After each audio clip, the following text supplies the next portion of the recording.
Hi, I'm Emma. Before we start this crazy story, make sure to like and subscribe for more. You won't believe what I went through.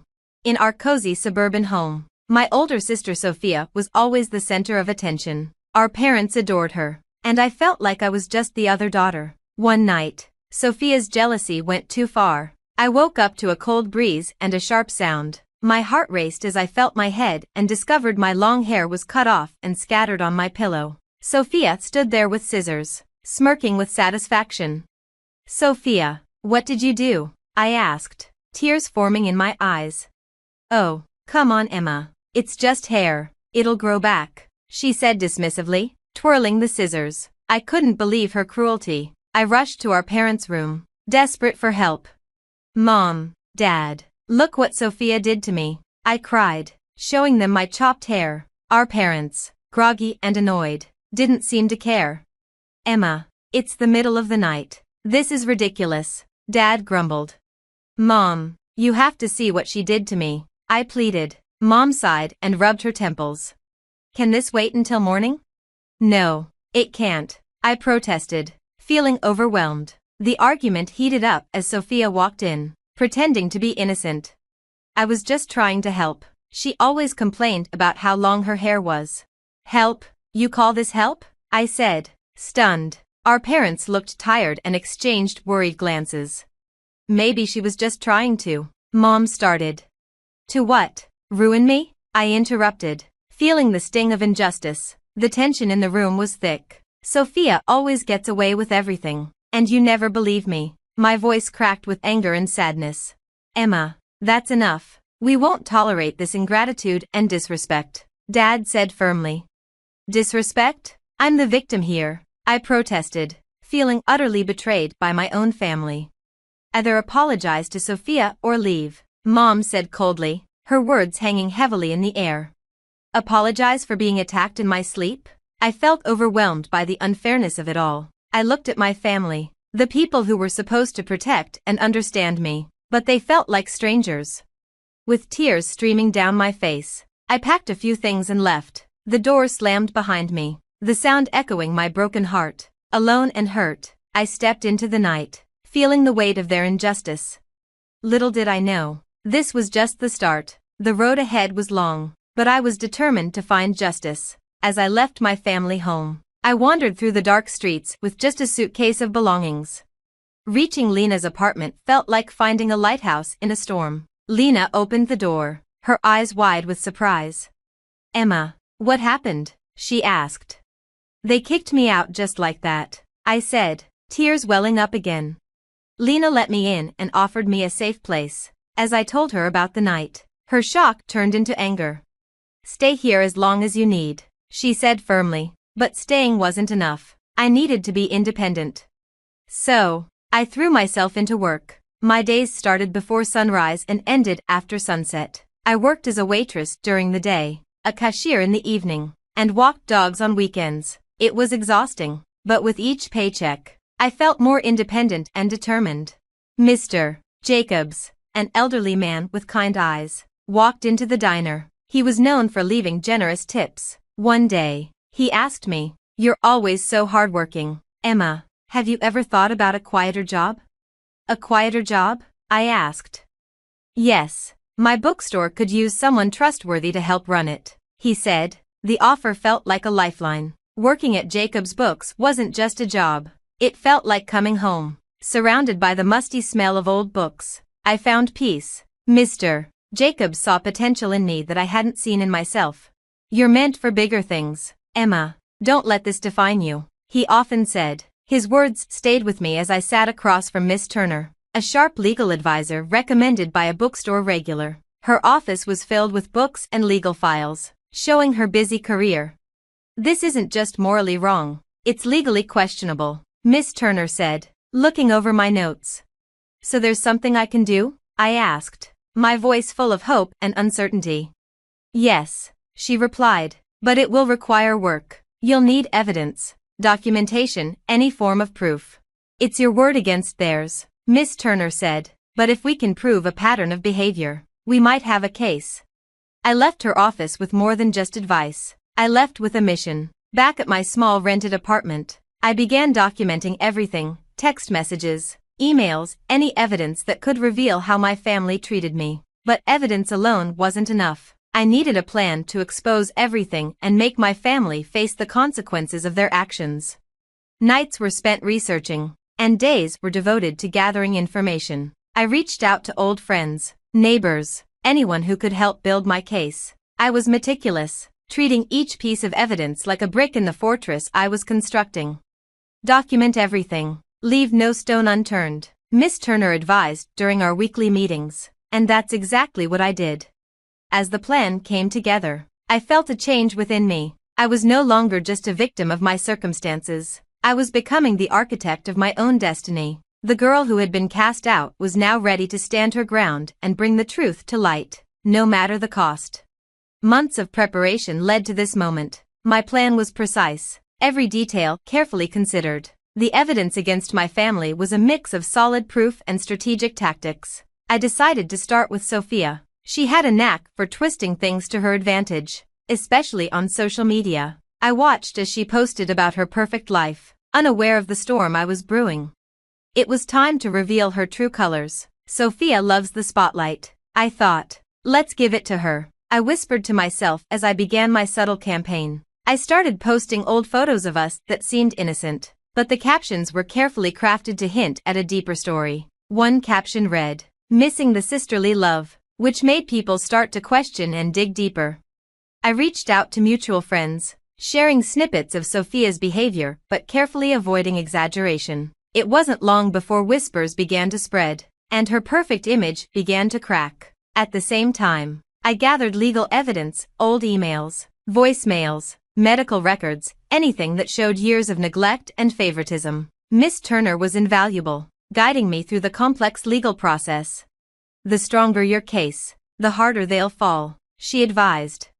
With my evidence ready, I waited for the right moment, our extended family's annual reunion. It was the perfect setting, with the entire family present, an audience for the truth. As I walked in, the tension was palpable. Sophia greeted me with a fake smile, and my parents' hostility was barely concealed. Dinner was a blur of forced conversations and strained smiles.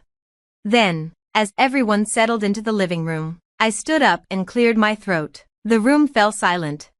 "I have something to share," I began, my voice steady. I revealed everything: the haircutting incident, the years of favoritism, and the night they threw me out. Each word made the room more tense, filled with shock and disbelief. My parents and Sophia sat frozen, their faces a mix of anger and fear. "What is this nonsense?" Dad finally spluttered. "It's not nonsense, Dad. It's the truth," I retorted, holding up my evidence: photos, emails, and testimonies. The truth was laid bare for everyone to see. The room erupted into chaos, a mix of disbelief and anger. "How could you, Sophia?" one aunt exclaimed. "Emma, why didn't you say anything?" a cousin asked amid the turmoil. I called Miss Turner. "It's done. They know everything." "Good. I'll handle it from here," she replied. The wheels of justice were set in motion, and the chapter of that dramatic night closed. The facade of my perfect family was shattered, and legal proceedings began. For the first time, I felt a sense of closure. The road ahead was still long, but justice was finally within reach. The courtroom was a world apart from the chaos of the family reunion. Everything here was orderly, and the air was charged with anticipation. I sat composed but nervous as Miss Turner prepared our case. "Miss Turner, are we ready?" I whispered. "We've been ready, Emma. Today, justice will be served," she replied with a reassuring smile. The judge called the court to order, and the silence was deafening. Miss Turner began with calm confidence, laying out the facts of my case with precision. She presented the emails, photos, and testimonies, each piece of evidence driving home the truth of my family's deceit. My parents and Sophia sat with their lawyer, their faces a mix of anger and fear. Miss Turner recounted the incidents, including the night Sophia cut my hair and how I was thrown out like a criminal when I sought support. The judge listened intently, occasionally nodding as Miss Turner spoke. The courtroom was captivated by the unfolding story. When it was my family's turn, their lawyer tried to downplay the events, calling them simple family disputes. It's just sibling rivalry, he argued. Siblings rivalry? I blurted out, unable to keep quiet. They left me homeless. The judge warned me to control my outbursts, but I could see the sympathy in his eyes. As the proceedings continued, the truth became increasingly clear. In the end, the judgment was swift and fair. My parents and Sophia were found guilty of emotional abuse and wrongful eviction. The gavel's sound was like music to my ears. I was met with a crowd of supporters and media. My story had caught the public's attention, one of family betrayal and a fight for justice. Emma, how do you feel about the verdict? A reporter asked. Relieved, I replied. The weight of years has lifted off my shoulders. And hopeful. This isn't just my victory. It's for anyone who's faced family injustice.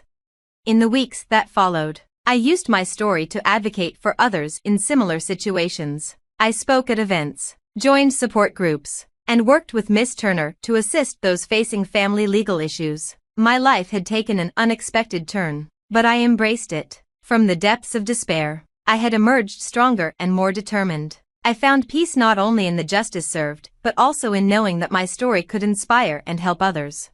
As for my family, they faced the consequences of their actions. Their once perfect image was shattered. I didn't take pleasure in their downfall, but I felt a sense of closure. Looking ahead, I knew the road wouldn't always be easy, but I was prepared for whatever came next. The toxic people in my life had received their comeuppance, and I, Emma, had found my triumph.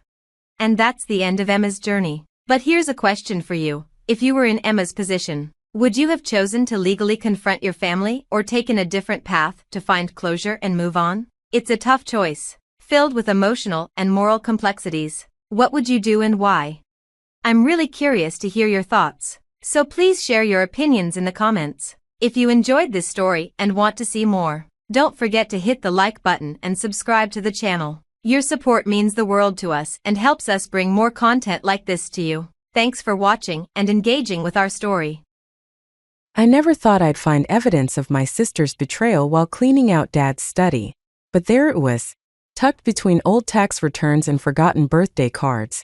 A letter that would shatter everything I thought I knew about my family. My name is Avery, and until last Sunday, I was just another landscape architect trying to launch her own business.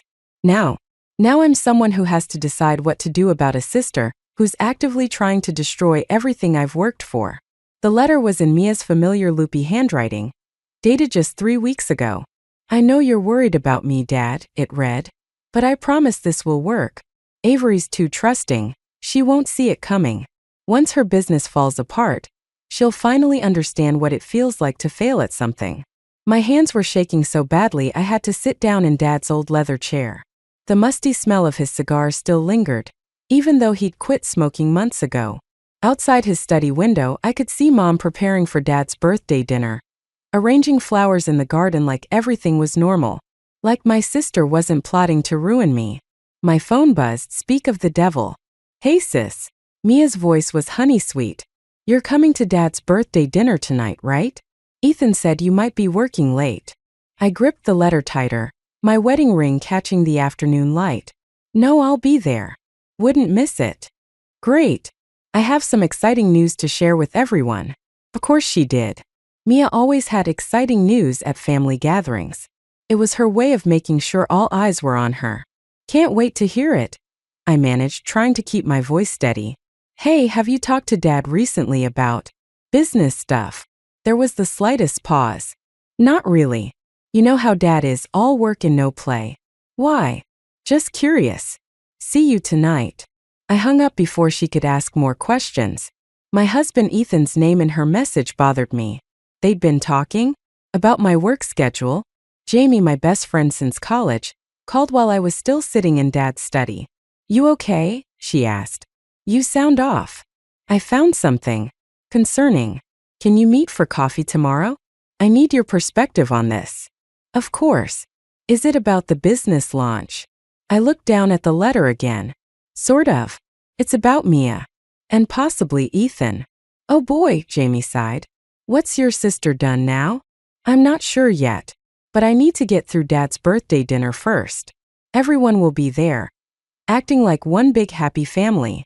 Want me to create an emergency and call you out of it? I almost said yes. But running away wouldn't solve anything. No, I need to see how they act. Especially Mia and Ethan. Something's not right.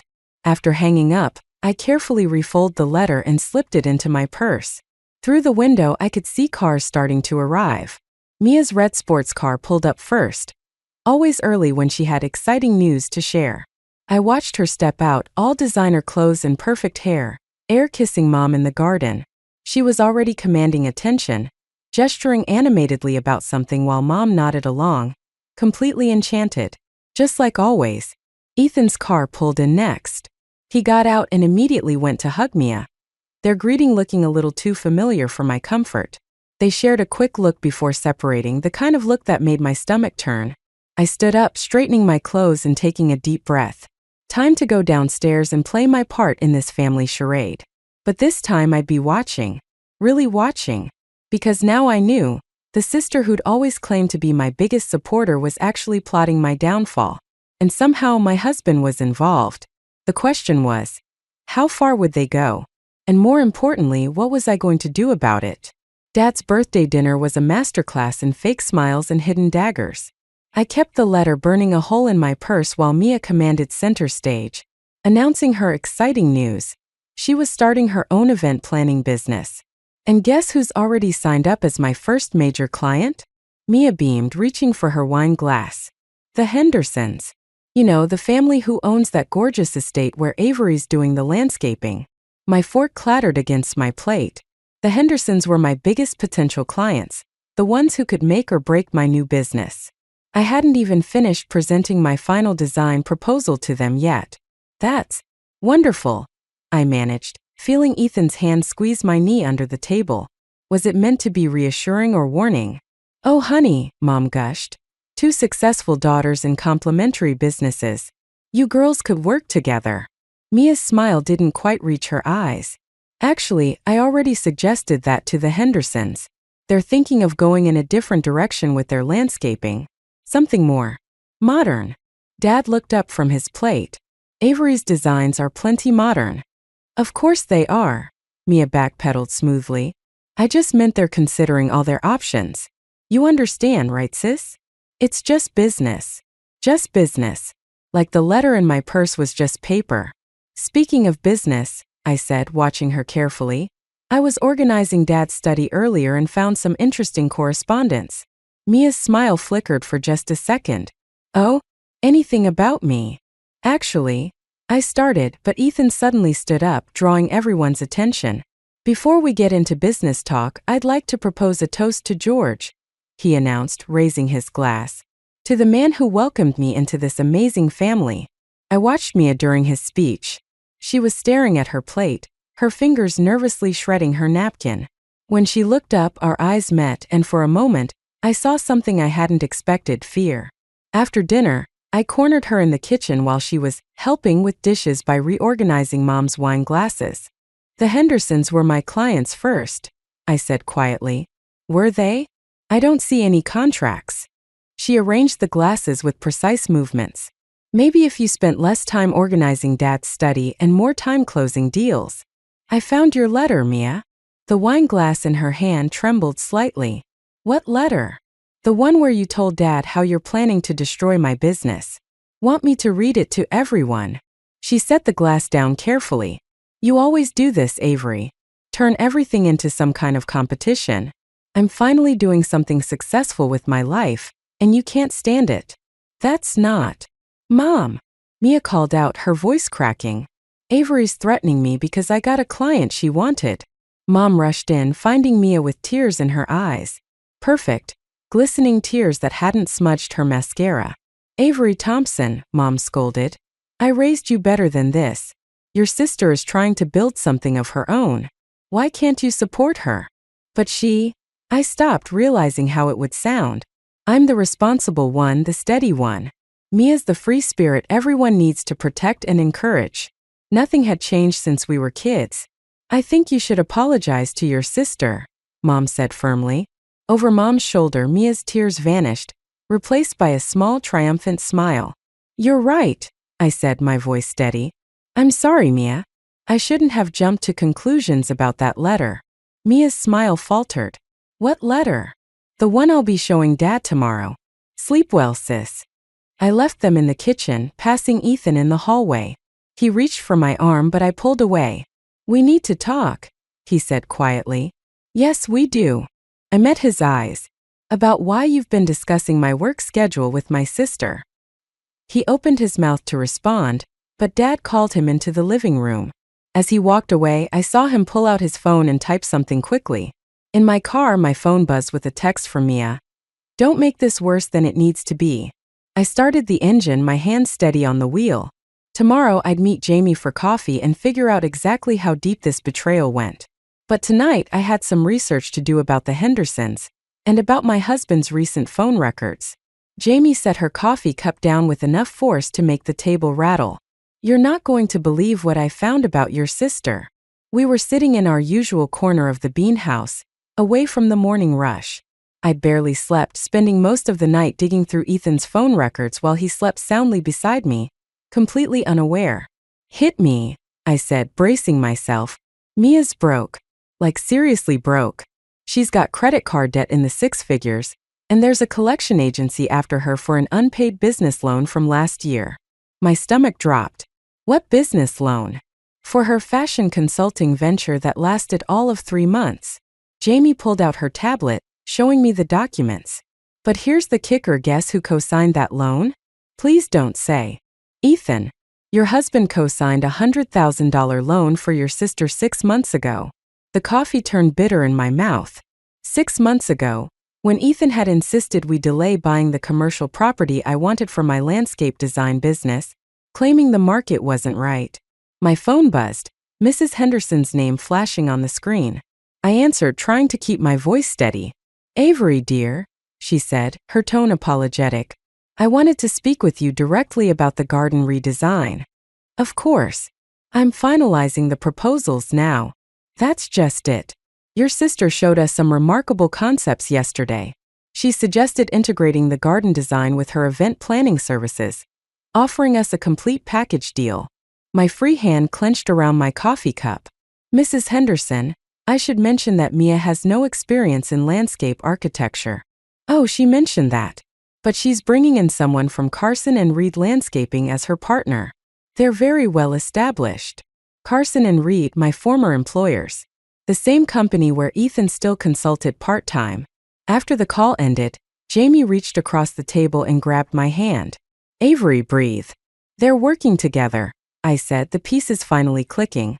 Ethan's been feeding Mia information about my clients, my designs, everything. That's why he insisted on handling all our business contacts. There's more, Jamie said quietly. I found some interesting deposits in Mia's bank records. Regular payments from a shell company. Guess who owns it? Before she could answer, my phone lit up with a text from Ethan. Where are you? We need to talk about the Henderson project. Another message followed immediately, this one from Mia. Got a minute? I have a business proposition for you. They're panicking, Jamie observed. You've got them worried. I stood up, gathering my things. I need to go to the office. The Henderson designs are on my work computer, and I need to secure them before your husband can access them? Jamie finished. I'll drive. You're shaking too much. We arrived at my small office suite 15 minutes later, but something was wrong. The door was already unlocked. Inside, Mia sat at my desk, her perfectly manicured fingers flying over my keyboard. She looked up, startled, but quickly recovered with a practiced smile. Oh good, you're here. I was just leaving you a note. She stood smoothly, but I saw her slip a USB drive into her pocket. Step away from my computer, Mia. Don't be dramatic. I'm trying to help you. She moved toward the door, but Jamie blocked her path. The Hendersons were never going to choose your designs anyway. Safe. Like you. Is that what you tell yourself to justify stealing from me? Stealing. She laughed, but there was an edge to it. I'm surviving. Something you've never had to worry about. Perfect Avery with her perfect plans. And the $100,000 Ethan helped you borrow? Was that survival too? Her face paled slightly. He told you. No, he didn't. Just like he didn't tell me he's been helping you poach my clients. Tell me, Mia. What do you have on my husband? She reached for the door handle but turned back with a smile that chilled me. Why don't you ask him about last year's company retreat? I'm sure he'd love to explain everything. After she left, Jamie and I discovered she'd already emailed herself copies of all my design files. But as I stared at the computer screen, I realized something worse. She'd accessed my client list, my vendor contracts, everything. What now? Jamie asked. I opened my phone and dialed my father's number. Now we find out what really happened at that company retreat. Dad met me at his favorite diner, the one where he'd taught me and Mia to count change using the sugar packets. It felt different now, sitting across from him with a manila folder full of bank statements and phone records between us. The company retreat, he said, stirring his coffee. I remember because Ethan came back early. Said there was some kind of emergency. Did Mia happen to be there? His hand stilled on the spoon.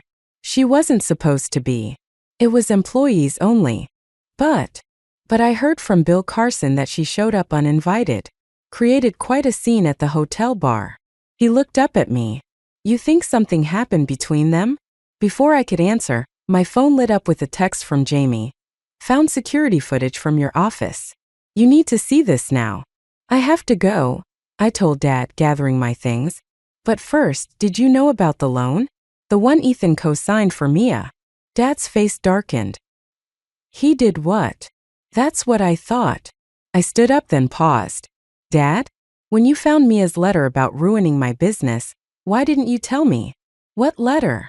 The diner's fluorescent lights suddenly felt too bright. The letter in your study. The one where she outlined her whole plan. Avery, I never saw any letter. My hand started shaking. But it was in your desk drawer. I found it while cleaning. The drawer that's always locked? He shook his head. The one only Ethan has access to because he handles the company's old files? The world tilted sideways. I barely made it to Jamie's office, where she was waiting with her laptop. Watch this, she said, pulling up the security footage from my office building. Look at the timestamp. 3 days before Mia showed up at your computer. The grainy video showed Ethan entering my office late at night, using his key. He spent 20 minutes at my computer before leaving with what looked like a stack of files. There's more, Jamie said quietly. Remember that shell company making payments to Mia? It's registered to a property in the Cayman Islands. Guess who flew there last month? Ethan had a business trip. With Mia. I found their flight records. She hesitated. And hotel reservation. Single room. My wedding ring felt like it was burning my finger. The company retreat last year. That's when it started, wasn't it? Probably. But Avery, we need to talk about the money. Those payments to Mia? They're coming from your business account. My phone buzzed. Ethan again. Where are you? We need to talk about what Mia told you. It's not what you think. Another message followed immediately from Mia. He's freaking out. Maybe we should discuss terms. I turned off my phone. Jamie, I need your help with something. Anything. I need to access Ethan's cloud storage. The one where he keeps all the business documents. She raised an eyebrow. The one he specifically told you never to worry about, because he had everything under control? That's the one. It took Jamie less than an hour to crack it. What we found made me glad I was sitting down. He's been planning this for months, Jamie said, scrolling through documents. Using your designs to secure contracts, then having them transferred to Carson and Reed through Mia's event planning business. The Hendersons aren't the first, they're just the biggest score yet. I stared at the screen, at the careful paper trail of my husband systematically dismantling everything I'd built. All this time, I thought Mia was the mastermind. She's definitely involved, but Ethan. Jamie trailed off, opening another file. Oh God. What? Look at the date on this incorporation document for the shell company. It's from 2 weeks before your wedding. My phone started buzzing again, Mom this time. I let it go to voicemail, already knowing what she'd say. How I needed to work things out with my sister, how family was everything, how I was being too suspicious. Jamie, I said, my voice steadier than I felt. I need you to help me with one more thing. What are you thinking? I pulled out my own USB drive. I'm thinking it's time to show my sister exactly what it feels like when someone takes everything you've worked for. The plan forming in my mind wasn't pretty, But then again, neither was Betrayal. I didn't expect Mia to show up at my house at midnight. Mascara streaked down her face and hands trembling as she clutched her designer purse. Ethan was staying at a hotel, my choice, not his, so I was alone when I opened the door. "I can explain everything," she said. "Like the Cayman Islands trip with my husband?" I stepped aside to let her in, noting how she scanned the room, probably looking for Ethan. It's complicated. She sank onto the couch, looking smaller than I'd ever seen her. Ethan said he'd help me with my debts if I helped him with some business deals. I didn't know at first that he was planning to steal my clients? Or just my designs? Both. She wiped her eyes, smearing expensive makeup across her cheek. "But Avery, he's got something on me. From the company retreat. I didn't mean for any of this to happen." My phone buzzed. Jamie sending me updates about the financial records we'd found. I ignored it, watching my sister's performance. 'Cause that's what this was, wasn't it? Another act in the Mia show? What happened at the retreat, Mia? She shook her head. "I can't. He'll release the video if I tell anyone." "What video?" Before she could answer, both our phones chimed simultaneously. A text from Ethan. "Meeting tomorrow 9 a.m. Carson and Reed offices. All parties present or the deals go public." Mia's face went pale. "You can't go. You don't understand what he's capable of." "I think I do. The shell company, the stolen designs, the embezzled money, all of it started before my wedding. He played us both, didn't he?" She looked up sharply. "What do you mean? The letter I found? The one outlining your plan to ruin my business? Ethan planted it. He needed me to suspect you first, to keep me from looking too closely at what he was doing." "Oh God," she whispered. "The hotel video doesn't exist, does it?" Fresh tears spilled down her cheeks, but these looked real. "He said if I didn't help him, he'd tell everyone about the money I embezzled from Carson and Reed last year. But I never took that money. I just found out he set it up to look like I did." My phone buzzed again. Jamie had found something else. I checked the message and felt my breath catch. "Mia," I said carefully, "when exactly did Ethan tell you he'd release the video?" "Right after the retreat." "Why?" I showed her my phone. Screenshots Jamie had recovered from Ethan's cloud storage. Documents showing he'd been siphoning money from Carson and Reed for years, carefully structuring it to look like multiple employees were responsible, including Mia. "He's been setting this up since before he met me," I said, "using both of us against each other while he stripped everything bare." Mia's hands were shaking so badly she could barely hold the phone. "The Hendersons' contract.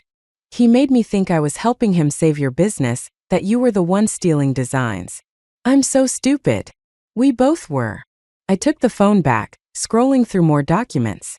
"But tomorrow at 9 we have a chance to fix that." "How?" "He's got everything documented to frame us both." I smiled, thinking about the USB drive Jamie and I had prepared. "Not everything. Remember when we were kids, and you used to create elaborate stories to get us out of trouble?" "You mean when I'd confess to something bigger to distract Mom and Dad from what we actually did?" A spark of the old Mia showed through her tears. "What are you thinking?" "I'm thinking it's time for the Thompson sisters to give one hell of a performance." I pulled out my laptop. "But first, we need to talk about exactly what happened at that company retreat, and why Ethan really came home early." Mia's smile turned sharp, matching mine. "Where should I start?" "Start with the real reason you showed up at the hotel bar that night." "And Mia?" I met her eyes. This time, no lies between us. She nodded, straightening her shoulders. "It all started when I overheard Ethan on the phone, talking about a merger that would put you out of business." The Carson and Reed conference room felt like a trap the moment I walked in. Ethan sat at the head of the table, looking perfectly composed in his expensive suit. Bill Carson stood by the window, frowning at documents spread across his desk. Mia was already there, wearing the same clothes from last night, her usual polish cracking around the edges. "Glad you could join us," Ethan said, sliding a folder toward me. "These are the new terms." I didn't touch it. "Terms for what?" "Your graceful exit from the industry." His smile didn't reach his eyes. "Unless you prefer we discuss your sister's creative accounting, or your own theft of proprietary designs?" My designs, I corrected. Not according to these documents. He tapped the folder. Signed and dated before you ever started your business. Everything you've created belongs to Carson and Reed. Bill Carson cleared his throat. Ethan has shown me conclusive evidence that he's been stealing from your company for years. I pulled out my USB drive. Or that he's been setting up elaborate schemes to frame others for it. Ethan's smile didn't waver, but his knuckles whitened around his pen. Careful, Avery. Remember what's at stake. You mean like the video from the company retreat? Mia's voice shook slightly. The one that doesn't exist? Are you sure about that? Ethan reached for his phone. Should we play it for everyone? Go ahead, I said. Show us all how you set my sister up that night. How you plan to use her as your scapegoat while you strip the company bare. His finger hovered over the phone. Bill, I think we should call security. Actually, Jamie's voice came from the doorway. I think we should wait for the police. They're very interested in those offshore accounts you've been using. Ethan stood up so fast his chair toppled backward. This is ridiculous. Bill, these women are trying to. To what? I opened my laptop, turning it to face the room. Show how you've been embezzling money since before you met me? Or how you manufactured evidence to frame Mia when she caught on to your scheme. It's all lies, he snarled, but his composure was cracking. You have no proof. Actually, Bill Carson said quietly, we do. He pulled out another set of documents, ones I recognized from Jamie's late-night digging. The board has been investigating discrepancies for months. We just needed to know who to watch. Ethan's face went blank. He looked at each of us, me, Mia, Jamie, Bill Carson, then suddenly lunged for my laptop. If I'm going down, he growled, I'm taking everyone with me. What happened next seemed to unfold in slow motion. Mia screaming as Ethan grabbed the laptop. Jamie rushing forward. The sound of breaking glass as the laptop went through the 10th floor window. Ethan's triumphant laugh. Good luck proving anything now, he said. I felt oddly calm as I pulled out my phone. You mean like these copies Jamie sent to every board member an hour ago? Or the ones Dad's lawyer is reviewing right now? His face contorted. You're bluffing. Like you bluffed about having video of Mia? Or about owning my designs? I stood up, fighting to keep my voice steady. The thing about growing up with a sister who lies constantly. You learn to keep receipts. You stupid bitch, he spat. And suddenly he was coming toward me, hands outstretched. Several things happened at once. Security burst through the door.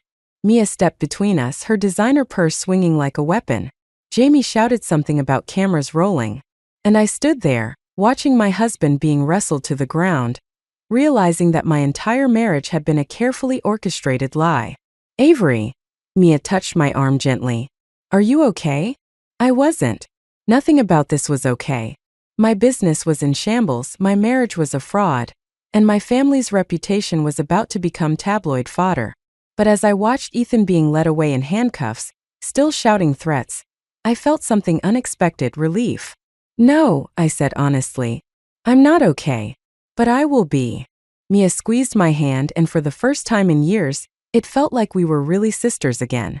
The Hendersons called, Jamie said softly. They want to meet with you tomorrow. Just you. I nodded, watching Bill Carson gather evidence for the police. My world had imploded, but somehow, standing in the wreckage, I felt stronger than ever. Now I just had to figure out how to rebuild from the ashes. The police interview room felt colder than it should in August. Ethan sat across from me, still wearing his expensive suit, though now it looked rumpled after a night in holding. This wasn't how I'd imagined spending my first day as a divorced woman. 5 minutes, the detective said, closing the door behind him. Ethan leaned forward, his charm switched on like a light. Avery, we can still fix this. The board doesn't have to press charges. We could start over. I placed a folder on the table. Like you started over with those other companies before Carson and Reed? His smile faltered. What are you talking about? Jamie's good at digging, Ethan. Really good. 3 companies in 5 years, each one with mysterious financial troubles right after you left. Each time someone else took the fall. You can't prove any of that. Actually, we can. Your old victims are very interested in testifying. I slid the folder toward him. But that's not why I'm here. He opened the folder, his face darkening as he read. Where did you get these? From Mia's hotel room at the company retreat. The real reason she was there that night, she was gathering evidence.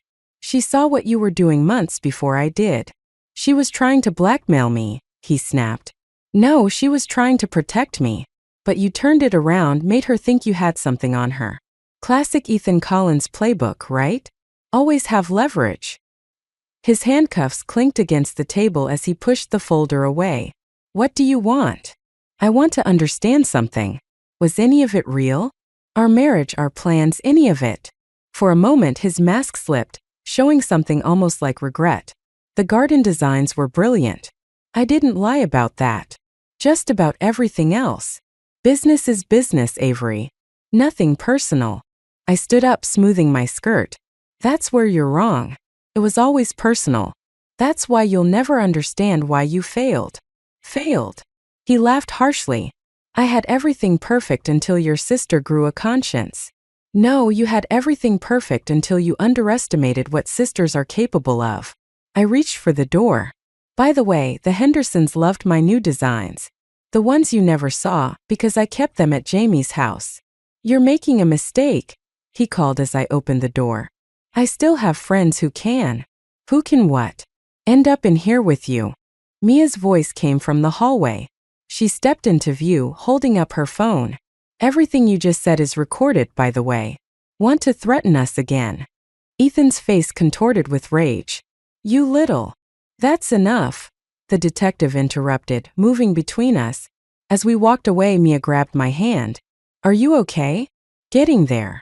I squeezed her hand back. Thank you for trying to warn me, even when I didn't want to listen. Thank you for believing me when it mattered. She stopped, turning to face me. Avery, about everything else, the competition, the jealousy, making Mom and Dad always take my side. We don't have to do this now. Yes, we do. Her eyes filled with tears. I was so busy being jealous of your success that I almost let him destroy you. I need you to know. I know, I said softly. And we'll figure it out. One day at a time. Outside the police station, Jamie was waiting with coffee and a stack of new client contracts. Ready to get back to work? I looked at the contracts, then at my sister. Actually, I was thinking about a partnership. Someone to handle the event planning side of the business, work with clients directly. Mia's eyes widened. Are you serious? On one condition, no more lies. About anything. She nodded solemnly, then broke into a real smile. Not her usual practice charm, but something genuine. Deal. As we walked to the car, I felt lighter than I had in months. Ethan had tried to tear us apart, but instead he'd given us something we'd lost years ago. The chance to be sisters again. So, Jamie said, scrolling through her phone, who wants to help me delete Ethan from all the wedding photos? Mia and I looked at each other and started laughing. Sometimes the best revenge isn't about getting even. It's about moving forward, stronger than before. 6 months after Ethan's conviction, I stood in the Hendersons' completed garden, watching guests marvel at the integration of landscape and event space.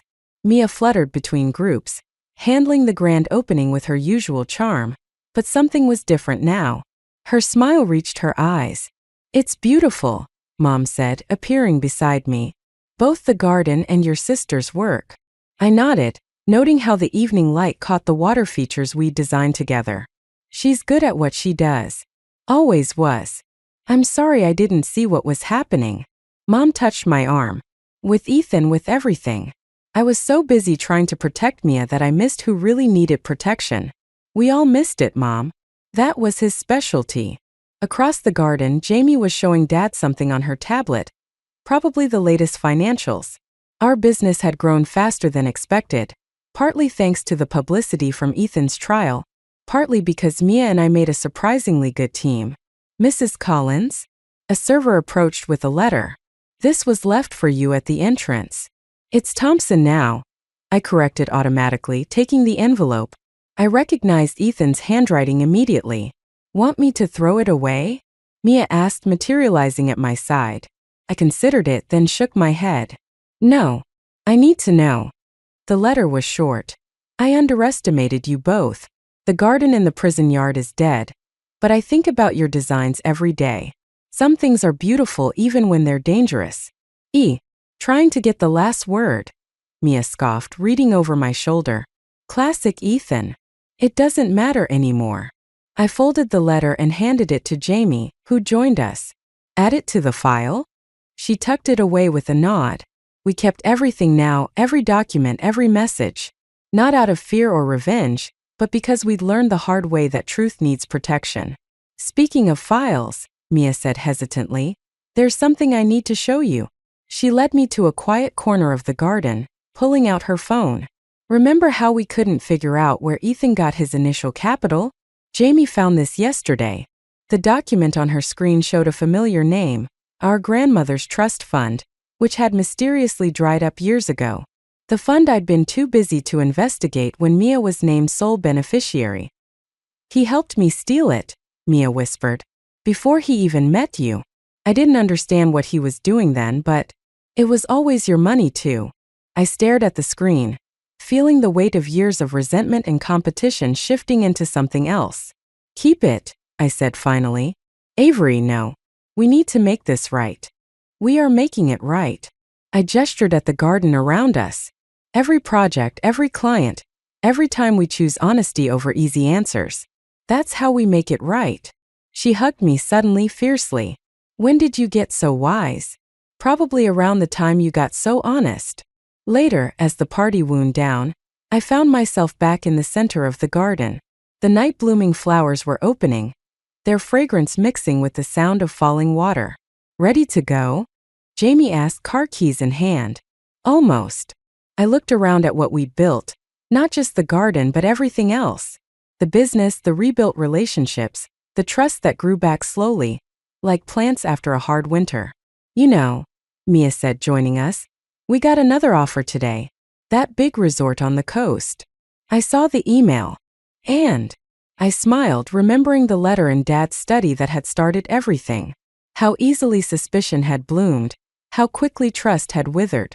And I think we should look at it together. All of us. Jamie raised her eyebrows. Even after everything? Especially after everything. I touched one of the night-blooming flowers, watching it unfold. Some things grow better in the dark, but they still need light to survive. We walked out together, leaving the garden to its evening transformation. Tomorrow would bring new challenges, new projects, new chances to choose trust over fear. But tonight, in this garden we'd built from the ashes of betrayal, everything was blooming exactly as it should. The cursor blinked accusingly on my screen, each flash like a tiny dagger to my heart. 3 times I read the email, hoping the words would somehow rearrange themselves into something less devastating. They didn't. I'm Ashlyn, and until 5 minutes ago, I thought I had my life figured out. The attached photos made a mockery of that belief. My husband Dylan, the man who'd kissed me goodbye this morning, was wrapped around a woman who definitely wasn't me. The timestamp showed last Tuesday, when he'd claimed to be at a business conference in Seattle. Mom? Are you okay? Sophie's voice pierced through my spiral. She stood in my home office doorway, her 13-year-old face scrunched with concern. I slammed my laptop shut. Just work stuff, honey. Everything's fine. You look like you're going to throw up. Thanks for that assessment. I forced a smile. Don't you have homework? Already done. Dad texted. He's working late again. Of course he was. My fingers curled into fists beneath my desk. Right. How about pizza for dinner? You hate ordering pizza on weeknights. Maybe I'm feeling rebellious. The word tasted bitter on my tongue. Sophie lingered, and I could feel her studying me with those 2 perceptive eyes she inherited from her father. Really, sweetheart? I'm fine. After she left, I reopened the laptop. The anonymous email waited. Thought you should know what your husband's really been doing. A friend. Below that, 5 photos, each more damning than the last. The woman was younger, blonde, wearing a dress that probably cost more than my monthly car payment. My phone buzzed. Dylan's message popped up, big project. Don't wait up. Love you. I wanted to vomit. Instead, I opened our banking app. There it was, a charge from the Fairmont Olympic Hotel, carefully labeled as conference registration fee. My IT background kicked in. Within minutes, I had access to his email, calendar, credit card statements. The truth unfolded like a map of betrayal, each discovery a new pin in my heart. Ashlyn? My mother's voice came through my headset. I must have dialed her without realizing. What's wrong? Nothing. Everything. Just checking in. Don't lie to your mother. I can hear it in your voice. I swallowed hard. Mom, I need to handle something. But I might need your help with Sophie soon. Whatever you need, sweetheart. She paused. Is it Dylan? How did you? Mothers know these things. And I never trusted that smile of his. Too perfect. A laugh escaped me, sharp and hollow. I have to go. Sophie needs dinner. Call me tomorrow. Promise me. I promise. After hanging up, I stared at the evidence spread across my screen. 15 years of marriage, and I'd never once checked his accounts. Never questioned his late nights or business trips. Trust, I'd called it. Stupidity, looking back. My cursor hovered over the forward button. One click and I could send everything to his boss, his family, our friends. But Sophie's face flashed in my mind, and I forced myself to think. Dylan had always underestimated me, treated my tech skills as cute hobby rather than a career. He probably thought I'd never find out, or if I did, I'd be too scared to act. He was wrong on both counts. I closed the email without forwarding it. Instead, I opened a new document and began typing, methodically listing every account, every transaction, every lie I'd uncovered. By the time Sophie called up that the pizza had arrived, I had the beginnings of a plan. Dylan wanted to play games? Fine. But he'd forgotten something crucial. In chess, the queen is the most powerful piece on the board. And I'd just made my opening move. Dylan came home late that night, smelling of expensive cologne and whiskey. I watched him stumble through his nightly routine from behind my laptop screen. My fingers never pausing as I documented another string of suspicious transactions. Still working?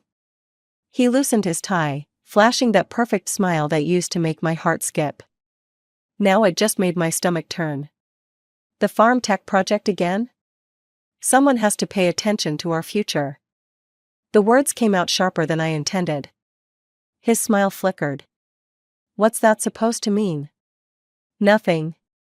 I forced myself to look back at my screen. Just tired. You know, if you're worried about money, I could always. I'm not worried about money. I was worried about the $20,000 he'd withdrawn last month.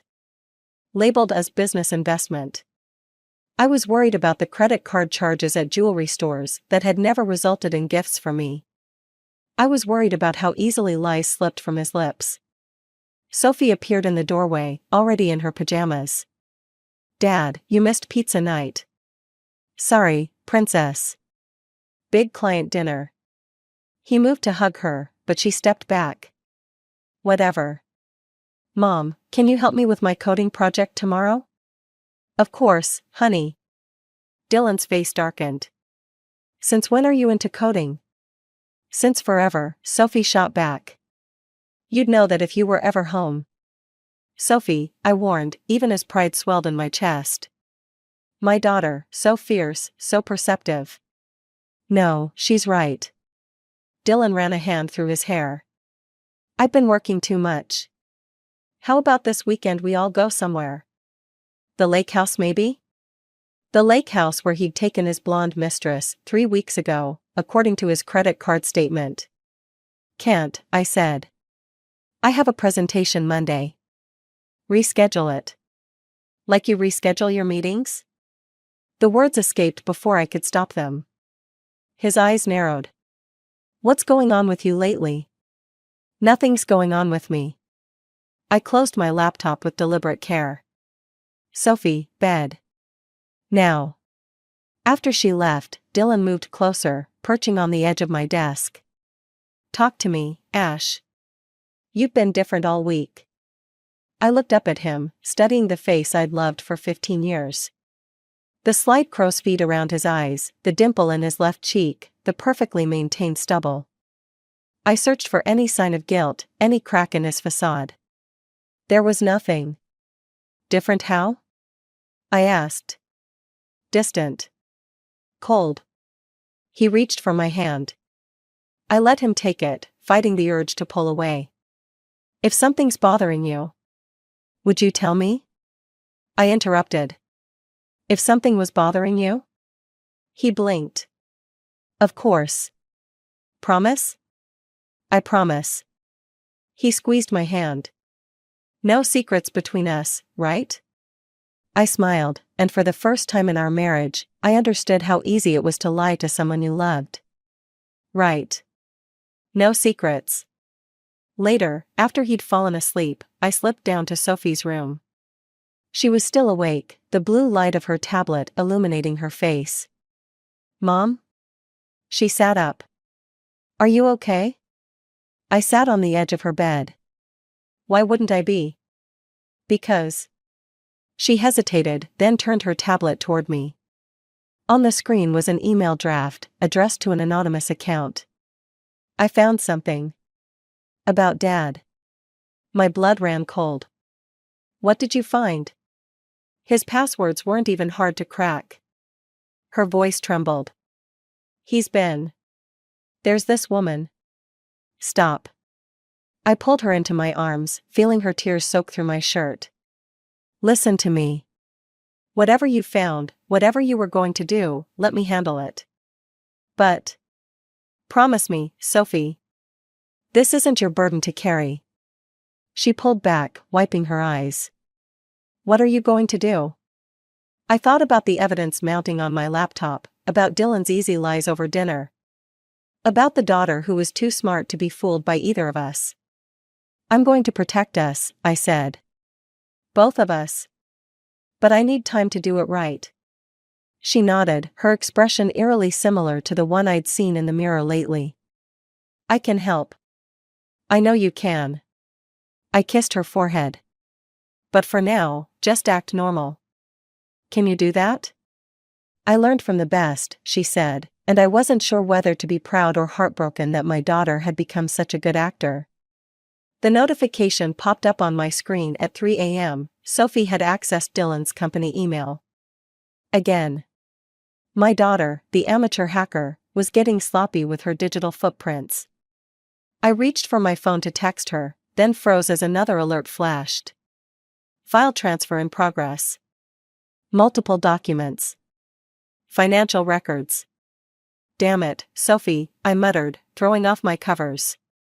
But before I could reach her room, she burst into mine, tablet clutched to her chest. Mom, she whispered, face pale in the darkness. You need to see this. The spreadsheets told a story that made my blood run cold. Regular transfers from the company's agricultural development fund, my project's funding source, to offshore accounts. Falsified reports. Doctored numbers. All traced back to Dylan's executive access codes. He's stealing from your project, Sophie said. That's why he never wanted you to succeed with it. My hands shook as I scrolled through the documents. How did you even find these? He used the same password pattern for everything. Amateur stuff. She perched on my bed, watching me process the information. There's more. About Claire. I looked up sharply. What about her? She works for one of the competing firms. The ones bidding against your project. Sophie pulled up another email thread. But I don't think she knows about the money. Look at their messages, she thinks he's leaving you for her. That they're going to start fresh together. A hollow laugh escaped me.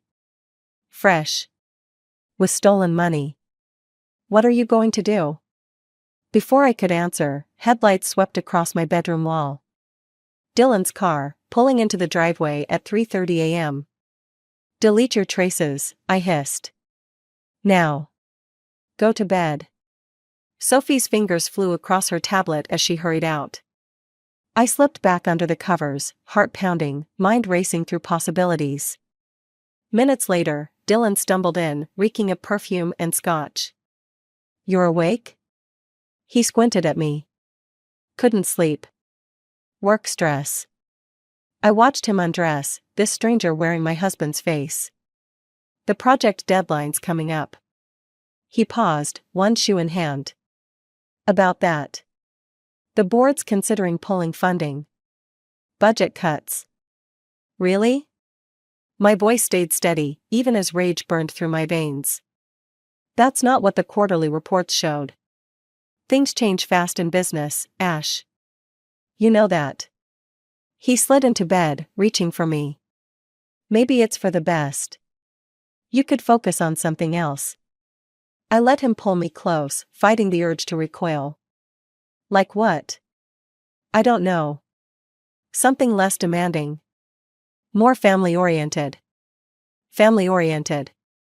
Like embezzlement and adultery?"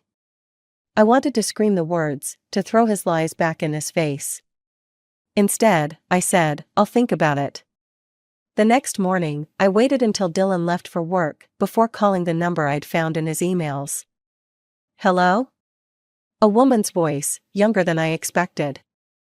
"Claire Mitchell?" "Yes." "Who's this?"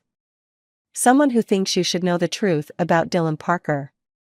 My voice remained calm, professional. "And about the money he's been stealing from Morton Agricultural Technologies." Silence stretched across the line. "Then, I don't know what you're talking about. Check your email in 5 minutes." "And Claire?" "I'd think carefully about your next move. Your firm wouldn't want to be implicated in corporate espionage." I hung up and sent the files, carefully edited to protect Sophie's involvement.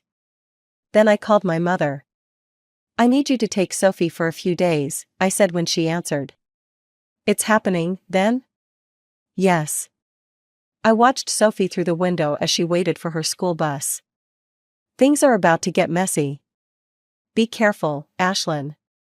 Men like Dylan don't take well to losing control." "I know." I touched my screen where Sophie's face had been moments before.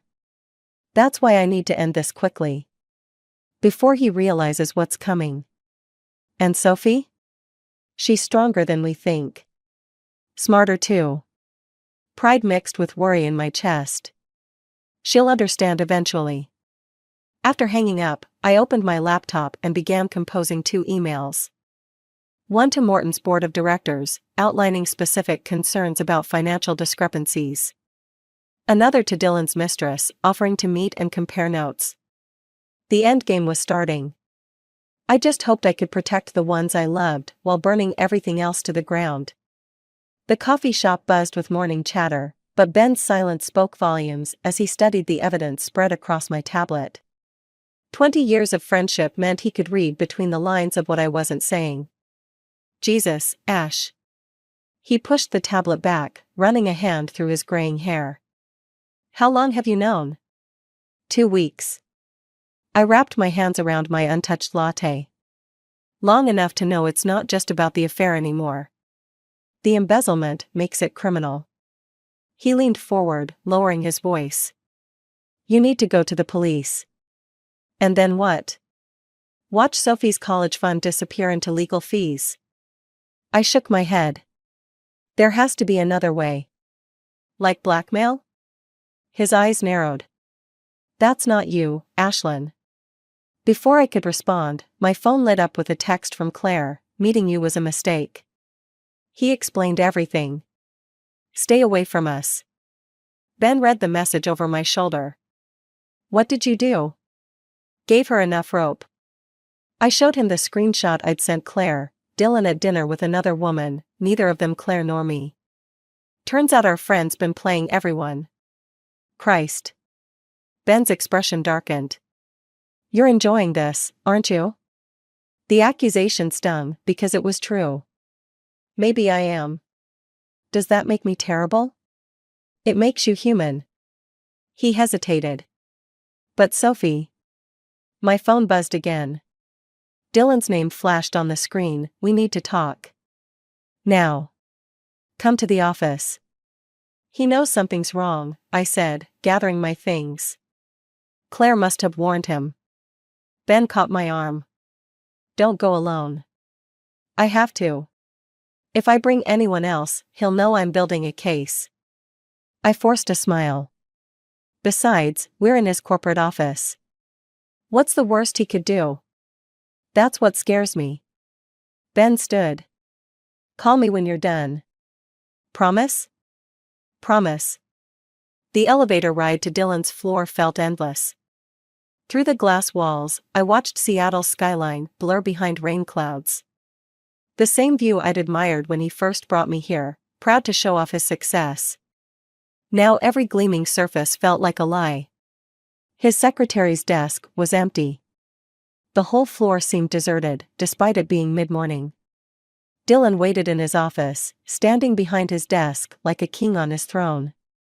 Shut the door, he said. I did, noting how his hands trembled slightly as he poured himself a drink. It's 10 a.m., Dylan. Interesting time to meet your ex-boyfriend for coffee, too. Ben's been my friend since before I met you. Right. He took a long sip. Just like Claire's just a colleague?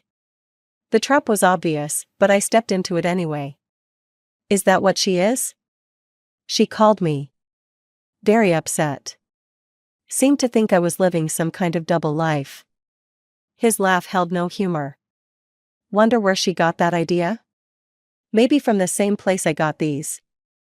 I pulled up the financial records on my phone, watching his face. The agricultural fund, Dylan? Really? Color drained from his face. How did you? Does it matter? I moved closer, voice steady, despite my racing heart. What matters is what happens next. Are you threatening me? I'm giving you a choice. The words tasted like ash. Either you come clean to the board about the embezzlement and give me full custody of Sophie, or I take everything to the police. Your career, your reputation, all of it. He set down his glass with exaggerated care. You really think you can prove any of this? I think your girlfriend might help, once she sees the photos of you with her best friend. His hand shot out, grabbing my wrist. You vindictive bitch. Let go. I didn't pull away, didn't show fear. You're on camera, remember? No. His smile turned cruel. I'm not. Maintenance day. Systems are down until noon. Funny timing, isn't it? Understanding hit like ice water. This wasn't a confrontation. It was a trap. Ben knows I'm here, I said quickly. Ben knows you're meeting your lying, cheating husband to talk about divorce. Dylan's grip tightened. Who's going to question if things get emotional? I heard the office door click shut behind me. Heels on hardwood. A familiar perfume. Hello, Ashlyn, Claire said. We need to talk about those emails you sent. The bruises on my wrist had faded to a sickly yellow, but I kept my sleeve pulled down during the video call with Sophie. Her face filled my laptop screen, worry lines too deep for a 13-year-old creasing her forehead. Dad keeps calling Grandma's house, she said. He sounds different. Scary different. Don't answer if he calls again. I glanced at my phone, where Ben's latest text glowed, police report filed. Restraining order in process. Just focus on your coding project. Mom. Sophie leaned closer to her camera. What happened in his office? Ben won't tell me anything. Nothing I couldn't handle. The lie tasted bitter, but necessary. I wouldn't tell her how Claire had recorded our confrontation, trying to bait me into admitting to blackmail. How Dylan's grip had left marks that proved useless without security footage. How I'd barely made it to the elevator before my hands started shaking. A notification popped up on my screen, an email from Morton Technologies board of directors. My heart stopped. I have to go, honey. Love you. Mom, wait. I ended the call and opened the email. The board wanted an emergency meeting. Tomorrow. About financial irregularities in the agricultural fund. My phone rang, Dylan's number. I declined it, but a text followed immediately. You really think they'll believe you over me? I built that company. Another text, Claire's already told them you tried to extort us. Check your email. The second email contained a video clip. My voice, edited and stripped of context, give me full custody. Or I take everything. Your career, your reputation. My fingers hovered over the keyboard, mind racing. Dylan thought he had me cornered, but he'd forgotten something crucial. Something about Sophie's coding project. I dialed Ben. Tell me you didn't do anything stupid, he answered. Define stupid. I pulled up the command prompt on my laptop. Remember that backdoor Sophie found in the company's security system? Ashlyn, no. They're going to bury the embezzlement evidence. Frame me for extortion. Then we fight it legally. You can't. They have Sophie's college fund. Our savings. Everything. My fingers flew across the keyboard. I'm not letting him take anything else from us. At least wait until. A third email arrived, from Claire's personal account. The subject line made my blood run cold. Sophie's father? Attached was a DNA test from 13 years ago. One Dylan had apparently kept all this time. I have to go, I told Ben, and hung up despite his protests. The test results blurred through my tears. All those years of Dylan's subtle comments about Sophie's intelligence, her tech skills, her personality, so different from his. I'd defended our daughter, never suspecting he'd known all along she wasn't his. My phone buzzed again. Dylan, let's talk about Sophie's real father. Better yet, let's tell her. The rage that filled me was cold, clarifying. I opened Sophie's project folder, the one she'd been using to practice her coding. Inside was a program she'd written, designed to track and document system vulnerabilities. A program that had been running, undetected, on Dylan's company laptop for weeks. I typed out my response, check your email. Then I executed Sophie's program, watching as it compiled weeks of data, every fraudulent transaction, every altered record, every deleted security log. The program hadn't just tracked Dylan's crimes, it had recorded them in real time, creating an unalterable blockchain of evidence. My daughter. My brilliant, protective daughter. I forwarded everything to the board, the SEC, and Dylan's competitors. Then I sent one final email to Claire, attaching photos of Dylan with not one, but 3 other women. Still think I'm the one he's playing? My phone lit up with Dylan's call again. This time, I answered. You really should have paid more attention to Sophie's coding lessons, I said before he could speak. Turns out she inherited her real father's talent for exposing frauds. The silence on the other end was deafening. Then, very quietly, Dylan said, You've just started a war. No, I replied, thinking of Sophie, safe at my mother's house. I've just ended one. The police station's fluorescent lights cast harsh shadows across Ben's face as he posted my bail. 3 a.m. and my hand still trembled from being fingerprinted. From Sophie's desperate voicemails I couldn't answer while in custody. Fraud, extortion, and corporate espionage. Ben's voice was flat as we walked to his car. Dylan's really outdone himself. He had it all planned. My voice sounded distant, hollow. The board meeting was a trap. They were waiting with security, with lawyers. Everything I sent them, he'd already twisted into evidence against me. We'll fight it. With what? I laughed, the sound bordering on hysteric. He froze our accounts. The house, the cars, everything's in his name. Even Sophie's college fund. Ben's grip tightened on the steering wheel. Sophie's safe at your mother's. For now. My phone buzzed, another text from Claire, he's filing for emergency custody. Says you're unstable, dangerous. I'm sorry. Sorry. Like that word could fix anything. We pulled up to Ben's apartment, and I finally asked the question burning in my throat. Did you know? About what? Sophie. I turned to face him. The DNA test. Did you know she was yours? The silence stretched for 3 heartbeats. 4. 5. I suspected, he finally said. The timing. But you were so happy with Dylan. I couldn't. 13 years. My voice cracked. 13 years of watching her grow up calling another man Dad. Of watching him use her as a weapon against me. And you just watched. Ash. Don't. I got out of the car, legs barely holding me up. I need to call Sophie. But when I tried, the call wouldn't connect. Blocked number. I tried my mother's house. Same thing. Another text from Claire, Dylan's at your mother's. He's taking Sophie home. The world tilted sideways. Ben caught my arm as I stumbled. He can't, I whispered.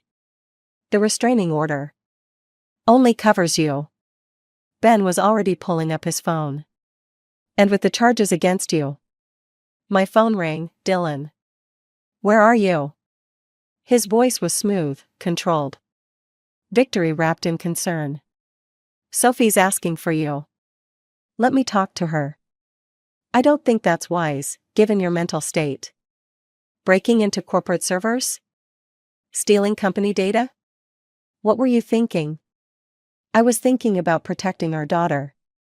The words tasted like ash. Our daughter? He laughed softly. We both know that's not true. Don't worry, though. I won't tell her. Not unless you force my hand. What do you want? Simple. Drop everything. Sign a confession, taking full responsibility for the fraud. Give me full custody. In return, I'll make sure you avoid jail time. Maybe even arrange supervised visits, eventually. Ben was watching me, his face a mirror of my own pain. The truth about Sophie hung between us like a physical thing. You have an hour to decide, Dylan continued. After that, I start telling Sophie exactly why her mother can't be trusted. Starting with who her real father is. The line went dead. I slid down Ben's apartment wall, the cold concrete grounding me as my world imploded. Everything I'd done to protect Sophie had only given Dylan more weapons to use against us. We need to call the police, Ben said. And tell them what? That the respected executive is keeping his daughter away from his unstable, criminal wife? My laugh turned into something like a sob. Face it, Ben. He's one. No. Ben crouched in front of me. Look at me, Ash. We're not done. I can't lose her. You won't. He pulled out his phone again. But we need help. Real help. Who? Claire Mitchell, he said, showing me a new text. She wants to meet. Says she has proof Dylan set you up. Proof that could save both you and Sophie. I stared at the message, hope warring with suspicion. It's probably another trap. Probably. Ben helped me up. But right now, it's the only play we have left. I thought of Sophie, scared and confused, trapped in Dylan's web of lies. Of 13 years of secrets about to explode. Make the call, I said. Claire chose the same coffee shop where this had all started. She sat alone, her designer purse on the table like a shield, hands wrapped around an untouched latte. No sign of a trap, but Ben still insisted on watching from his car outside. He's going to destroy you, she said as I sat down. He's already convinced the board you're unstable. Dangerous. Yet here you are. She pushed a USB drive across the table. Everything you need. The real financial records, recordings of him planning the setup, proof the DNA test was fabricated. I stared at her. Fabricated? Sophie is yours and Ben's. Dylan's known for years, but he needed leverage. Insurance.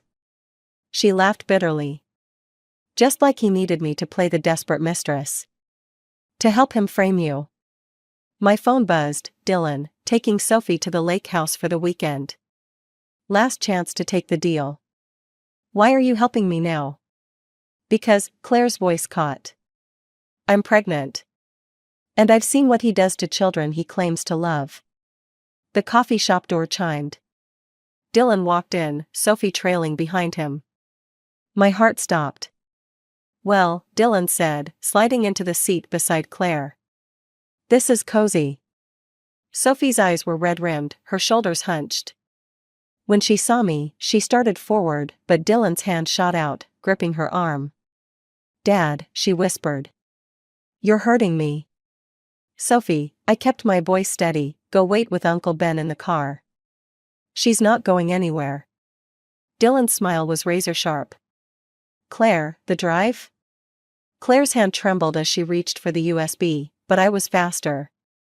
I snatched it and stood, putting distance between us. It's over, Dylan. The real records, the recordings, everything's here. You mean these recordings? He pulled out his phone, played a clip of Claire and me discussing blackmail. Expertly edited from our previous conversations. Or maybe the financial records showing your embezzlement? Stop it, Sophie suddenly said. Just stop lying. Dylan's grip on her arm tightened. Sophie, honey. I sent the original email, she blurted out. About you and Claire. I found everything, the money, the affairs, all of it. And I recorded you. Every conversation, every meeting, every threat. It's all backed up to Mom's secure server. The color drained from Dylan's face. You're lying. Check your laptop. Sophie's voice shook but held firm. The program I wrote for my coding project? It wasn't just tracking your crimes. It was documenting them. Timestamped, authenticated, impossible to fake. Claire stood abruptly. I think that's my cue to leave. Sit down, Dylan snarled, but she was already walking away, heels clicking rapidly on the tile. Let her go, I said. Let Sophie go. It's done. Nothing's done. He pulled Sophie closer. I still have custody. Your word against mine. Actually, Ben's voice came from behind us. 2 police officers flanked him. You have multiple witnesses to assault of a minor, plus Sophie's testimony and evidence. Want to try for kidnapping too? Dylan's grip loosened. Sophie wrenched free, running to me. I held her tight, feeling her shoulders shake. You can't prove anything, Dylan said, but his voice wavered. Maybe not. I handed the USB drive to one of the officers. But the SEC and FBI can. They're very interested in both sets of books, the real ones, and the ones you tried to pin on me. Mom? Sophie looked up at me. I'm sorry I didn't tell you sooner. About any of it. Don't be. I smoothed her hair back, seeing Ben's eyes in her face for the first time. You were protecting me, just like I was protecting you. As the officers led Dylan away, Sophie turned to Ben. So. Should I call you Dad now? Ben's laugh was shaky. Let's start with lunch. We have a lot to talk about. I watched them walk ahead of me, already deep in conversation about coding and security protocols. My revenge had cost me a marriage built on lies, but it had given me something better: truth, freedom. And a family forged in honesty instead of manipulation. Sometimes losing everything was the only way to gain what mattered most.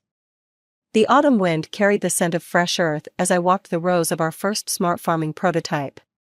Solar-powered sensors blinked among the crops, Sophie's coding bringing life to my agricultural tech designs. Our legacy, built from the ashes of Dylan's betrayal. The investors are impressed.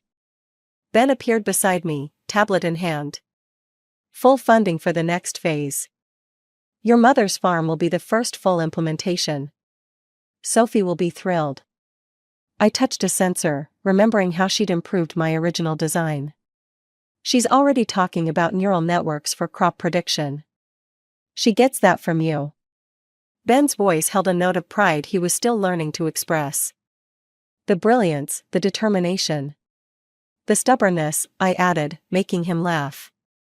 My phone buzzed, a news alert about Dylan's sentencing. 8 years for fraud and embezzlement. Claire had testified against him, her unborn child another victim of his manipulations. Sometimes I wondered if she'd known about Sophie all along, if that's why she'd finally chosen to help us.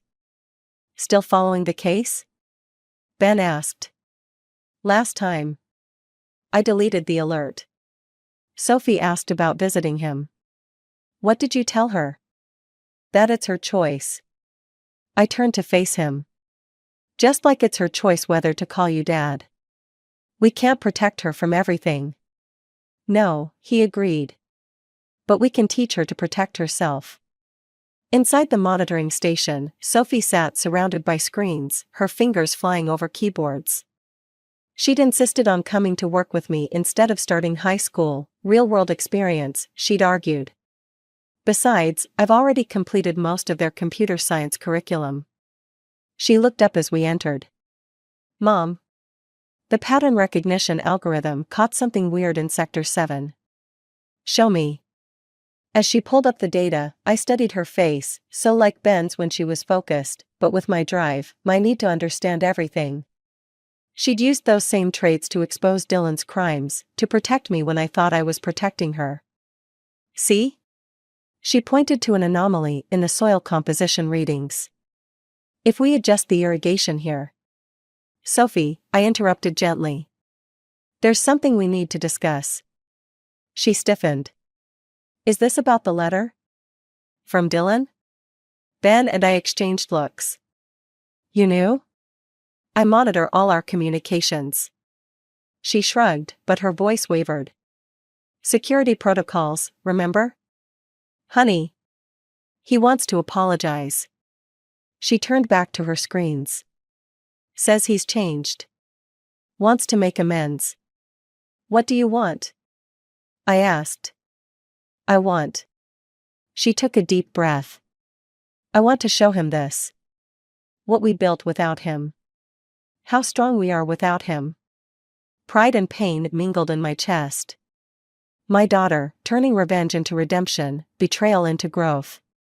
Speaking of building things, Ben said, breaking the tension. Your mom's funding came through. Want to help design the neural network? Sophie's eyes lit up. Really? Can we start now? After lunch, I said firmly. Family tradition, remember? As they gathered their things, still debating algorithm specifics, I looked out over our test field. The sensors blinked like stars fallen to earth, each one representing a choice, a consequence, a step toward healing. Dylan had tried to bury us, never realizing we were seeds. Now we'd grown into something stronger, something true. A family built on choice rather than obligation, on understanding rather than control. Mom? Sophie called from the doorway. You coming? Right behind you. I touched the sensor one last time, feeling its steady pulse beneath my fingers. Like a heartbeat, like hope, like the future we'd coded line by line, choice by choice, truth by truth. Some would call it revenge, this rising from the ashes of Dylan's destruction. But standing here, watching Ben and Sophie head toward the car, their heads bent together over some new idea, I knew better. This wasn't revenge. This was restoration. And we were just beginning. I never expected my grandmother's death to spark a war, but looking back, I should have seen it coming. The letter arrived 3 days after we buried her, its crisp white envelope carrying her familiar, elegant handwriting. My name, Callum, written in the careful loops and swirls I'd watched her perfect over countless Sunday afternoons in her garden. My name is Cal, and until last week, I was just the family disappointment, the hawthorn who chose dirt and plants over our prestigious restaurant legacy. Now I'm the unexpected heir to my grandmother's estate, and my entire family has lost their minds. I stood in Grandma Mabel's garden, her letter trembling in my hands as the evening sun cast long shadows across her prized rose bushes. The same roses she'd taught me to tend when I was just a kid with scraped knees and too many questions. You can't be serious. My brother Jackson's voice crackled through my phone's speaker. The house? The whole property? What about the restaurant? The letter's pretty clear, I said, scanning the words again. She left everything to me, Jax. The house, the garden, even her savings. This is bullshit, Cal, and you know it. His voice had that edge to it, the one that always preceded an explosion. Dad's already talking to lawyers. You need to do the right thing here. I watched a monarch butterfly land on one of Mabel's white roses. The right thing according to who? Dad. You. According to the family. That property could save the restaurant. We're struggling, Cal. You know this. The butterfly took flight, and I followed its path until it disappeared over the garden wall. Maybe if you and Dad hadn't sunk all that money into that ridiculous expansion. Don't. Jackson cut me off. Don't you dare criticize what you abandoned. Some of us actually stuck around to carry on the family legacy. I laughed, but there wasn't any humor in it. Funny how the only legacy that matters is the one you chose. Cal. A new voice joined the conversation, Bianca, Jackson's fiancée. Be reasonable. Your grandmother wouldn't have wanted to cause all this drama. She loved the restaurant too. Did she? I walked over to the greenhouse where Mabel and I had spent countless hours. Because according to this letter, she wanted me to have everything specifically to prevent it from being sold off to save the restaurant.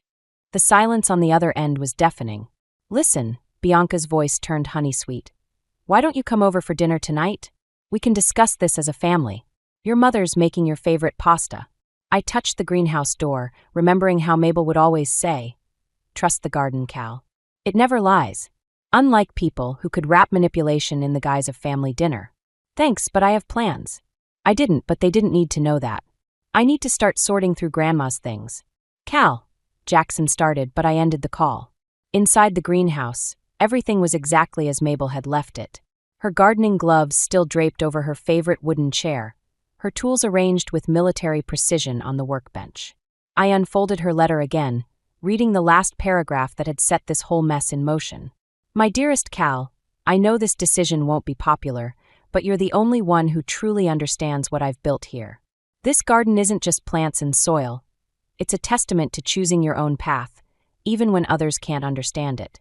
Don't let them destroy it. And Cal, check behind the loose brick in the greenhouse's north wall. There's something else you need to see. I looked up at the north wall, where generations of ivy had made their home. Somewhere behind those leaves was another piece of Mabel's puzzle, and something told me it would only add fuel to this family fire.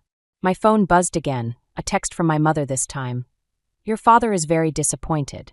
Please don't make this harder than it needs to be. I turned off my phone and started examining the wall. Whatever Mabel had hidden, I needed to find it before anyone else did. Because one thing was becoming crystal clear. This inheritance wasn't just about a house and garden. It was about to expose every crack in our family's carefully maintained facade. The doorbell chimed just as I was prying at the loose brick in the greenhouse. Of course, they wouldn't wait for an invitation. Through the glass walls, I could see my parents' silhouettes approaching, my mother's pearls catching the late afternoon light. I quickly smoothed my dirt-covered hands on my jeans and met them at the garden path. My father's disapproving gaze swept over my casual attire, while my mother clutched her designer handbag like a shield. Callum, my father said, using my full name, never a good sign. We need to discuss this situation like adults. I was just working in the greenhouse, I said, gesturing to my clothes. Let me clean up and... Playing in the dirt again? My mother's smile was tight. Some things never change. We settled in Mabel's kitchen, where the ghost of countless Sunday dinners hung in the air. My mother immediately began straightening things, rearranging the fruit bowl as if its slightly askew position personally offended her. The restaurant's in trouble, Cal, my father began, his voice carrying that familiar weight of expectation. Real trouble. Your brother's been working himself to death trying to keep it afloat. I heard about the expansion problems, I said, keeping my voice neutral. The new location isn't performing well? Don't pretend you care now, my father snapped. You walked away from all that responsibility years ago. Left it all on Jackson's shoulders. My mother touched his arm. Everett, please. We're here to talk solutions. She turned to me, her expression softening in that calculated way I knew too well. Sweetheart, this house. It's just too much for one person. And the maintenance costs alone. I can manage, I said firmly. Grandma Mabel taught me everything about maintaining the property. Ah yes, all those hours wasted in that garden when you should have been learning the business, my father muttered. A memory surfaced, 16-year-old me, proudly showing my father the herb garden I'd planted for the restaurant's kitchen. his dismissive wave as he walked away, saying real men don't play in the dirt. I pushed the memory aside. The property's value could save everything, my mother pressed on. The restaurant, our family's legacy. What about Grandma's legacy? I challenged. This garden was her life's work. It's a hobby, Callum. The restaurant is our family's foundation. My phone buzzed, a text from Tessa. Don't let them bulldoze you. Remember what Mabel always said about standing your ground. I'm not selling, I said, standing up. Grandma left this place to me for a reason. My father's face darkened. You ungrateful. Everett, my mother interrupted, her voice honey-sweet again. Cal, darling, at least look at the offer we've prepared. It's very generous. She pulled out an envelope from her bag, sliding it across the kitchen table. I didn't touch it. This isn't about money, I said. This is about respecting Grandma's wishes. Respect? My father's laugh was harsh. Where was your respect when you abandoned your family obligations? When you left your brother to shoulder everything alone? I didn't abandon anything, I shot back. I chose a different path. Grandma understood that. Your grandmother. My mother hesitated, exchanging a look with my father. She wasn't thinking clearly near the end. Perhaps if we contest the will. Get out. The words came out quiet but firm. Excuse me. My father's face reddened. I said get out. Both of you. And take your offer with you. My mother's face crumpled in that practiced way that used to make me cave instantly. Cal, please. Now. They left, my father's angry muttering mixing with my mother's theatrical sniffles. As their car pulled away, I noticed something had fallen from my mother's bag. A small notebook I recognized as Grandma Mabel's garden journal. Flipping it open, I found recent entries I'd never seen before, including one dated just weeks before her death. The words made my blood run cold. They're planning something. Must protect Cal. Must hide the truth about. The rest of the page was torn out. I looked back toward the greenhouse where the loose brick waited. Whatever Mabel had hidden, I needed to find it fast. Because now I knew, this wasn't just about the inheritance anymore. There was something else, something my family desperately wanted to keep buried. I was still trying to make sense of Mabel's torn journal entry when Tessa called. You need to get down to the county clerk's office. Now. What? Why? Because your brother and his fiancée just walked in with a stack of papers, and I overheard them talking about property transfers. Tessa worked as a legal secretary there. Something's not right, Cal. 20 minutes later, I was speed walking through the courthouse's marble halls, my muddy boots leaving tracks on the polished floor. I rounded the corner just in time to see Bianca at the clerk's window, sliding documents across the counter with perfectly manicured hands. I need to see those papers, I said, stepping up beside her. Bianca's smile didn't waver, but her eyes went cold. Cal, what a surprise. Family business, you know how it is. Exactly. Which is why I need to see what you're filing. The clerk, an older woman with reading glasses perched on her nose, looked between us uncertainly. Sir, those documents concern my grandmother's property, I said firmly. I'm the legal owner. Actually, Jackson's voice came from behind me. That's what we're here to correct. He looked exhausted, dark circles under his eyes, but his jaw was set with determination. The will was never properly executed. We have proof. Proof? I laughed. What proof? Grandma Mabel wasn't competent when she made those changes, Bianca said smoothly. We have medical documentation. The clerk frowned. I'll need to verify. Here. Bianca produced another document with a flourish. Signed by her doctor. I snatched the paper before anyone could stop me. The signature at the bottom made my stomach drop, Dr. James Rivers. Bianca's father. This is fraud, I said, my voice shaking. Your father never treated Grandma. He consulted on her case, Bianca replied. And as a respected neurologist, his opinion carries weight. Mabel was sharp as a tack until the day she died. I snapped. Everyone knew that.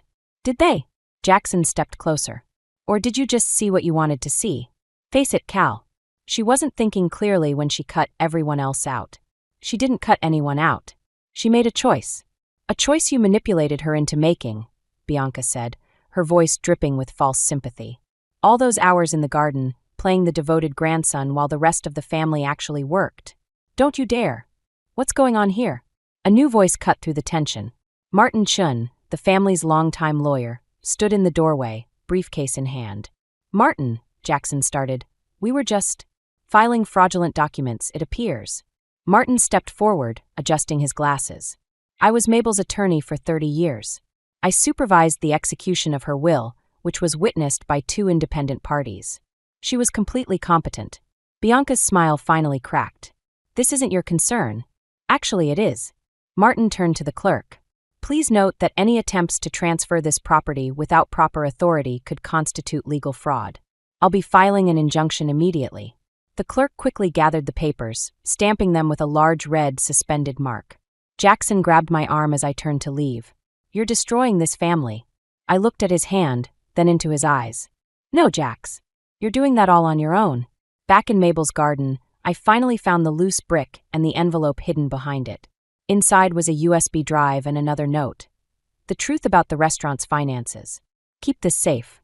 They'll try anything to hide what really happened to the money." My phone buzzed, a text from Bianca. "This isn't over. You have no idea what you're up against." I looked at the USB drive in my hand, then at the garden where Mabel had taught me that growth sometimes requires cutting away the dead parts to save the whole. She'd known this was coming. She'd prepared for it. "Game on," I whispered, pocketing the drive. Because now I understood. This wasn't just about saving her garden anymore. This was about exposing whatever rot had taken root in my family's foundation, no matter the cost. I started toward the house, already planning my next move. Behind me, storm clouds gathered over the garden, promising rain. Perfect weather for unearthing buried secrets. The email from Evergreen Landscapes arrived while I was reviewing the files on Mabel's USB drive. A job offer. Not just any job, but the kind that could define a career. Lead designer for their West Coast division, complete with a 6-figure salary and creative control over major projects. The catch? I'd have to move to Seattle. Leave the garden. Leave everything. I was still staring at the screen when Tessa showed up with coffee and a determined look in her eyes. "You're brooding," she said, setting a cup beside me. "I can smell it from the driveway. Look at this." I turned the laptop toward her, then gestured at the scattered financial documents surrounding it. "And all this? The restaurant's been hemorrhaging money for years. But not because of bad business." Tessa leaned in, scanning the numbers. "Someone's been cooking the books? More like feeding them steroids. The expansion money? Most of it disappeared into offshore accounts." I rubbed my eyes. Jackson's signature is all over these transfers, but the patterns, they're too sophisticated for him. "Bianca," Tessa said quietly. She worked in corporate finance before getting engaged to Jackson. My phone buzzed, another text from Martin Chin. "Meeting tomorrow. Bring the evidence. And Cal, watch your back." The doorbell rang, making us both jump. Through the window, I spotted a sleek black car I didn't recognize. "Mr. Hawthorne?" A woman in a crisp suit stood at the door, flanked by 2 men carrying briefcases. "I'm Rebecca Walsh, representing Evergreen Landscapes. We were in the area and thought we'd discuss our offer in person." My stomach dropped. No one just happens to be in the area with a full legal team. This isn't a good time. "Actually," she stepped forward, "it's the perfect time. Especially given your current family situation." The way she said it made my skin crawl. In the kitchen, Tessa was quickly gathering the scattered documents. "How did you know about that?" Rebecca smiled. "We do our homework, Mr. Hawthorne. We also know about the attempted property transfer today. You're fighting a losing battle here. We're offering you an exit strategy. The garden can be maintained by professionals. We'll even include it in your contract. But you need to decide quickly." She checked her watch. "Before things get messy, eh?" "What does that mean?" "It means your brother's fiancé has friends in high places. The kind who can make fraud allegations stick, regardless of truth. The kind who can ensure you never work in this industry again." My hands clenched. "Are you threatening me?" "I'm offering you protection. And an opportunity." She placed her card on the counter. "You have 24 hours. Choose wisely." After they left, Tessa found me in the greenhouse, aggressively pruning Mabel's roses. "Cal, stop. You're butchering them." I looked down at the mangled stems. They knew about the property transfer attempt. Hours after it happened. How? Because this was never just about the garden. Tessa picked up one of the fallen roses. "Think about it. The restaurant's money laundering, Bianca's connections, this sudden job offer. They're trying to get you out of the way. But why? What's so important about this property?" Tessa's eyes widened as she looked past me. "Cal, the zoning maps in Mabel's files. Did you check them?" I hadn't. We rushed back to the laptop, pulling up the documents.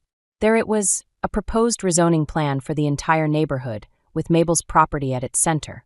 Prime location for a massive commercial development.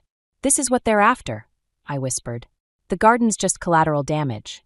My phone buzzed again. Jackson. Take the job offer, Cal. Please. While you still can. For the first time, I heard real fear in my brother's message. Whatever was happening, he was in deep. Maybe too deep. The rose in Tessa's hand had left a trail of petals on the floor. Red drops like blood, marking a path I had to choose. Run toward safety or stay and fight, knowing it might cost me everything. Mabel's voice echoed in my memory. Sometimes the hardest growth comes from standing your ground. I picked up Rebecca's card and slowly tore it in half.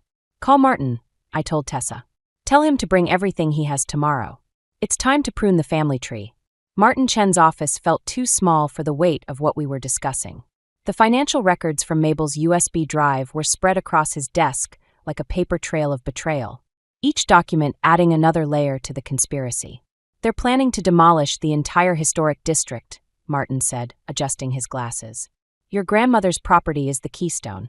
Without it, their development plans fall apart. And the restaurant? I asked, though I already knew the answer. A front. They've been laundering money through it for years. Your brother's signature is on everything, but, Martin hesitated. But what? The patterns match other cases I've seen. Cases involving the Rivers family's development company. My phone buzzed, a text from Jackson. Need to talk. Alone. Please. I showed Martin the message. He shook his head. Don't go. It's too risky.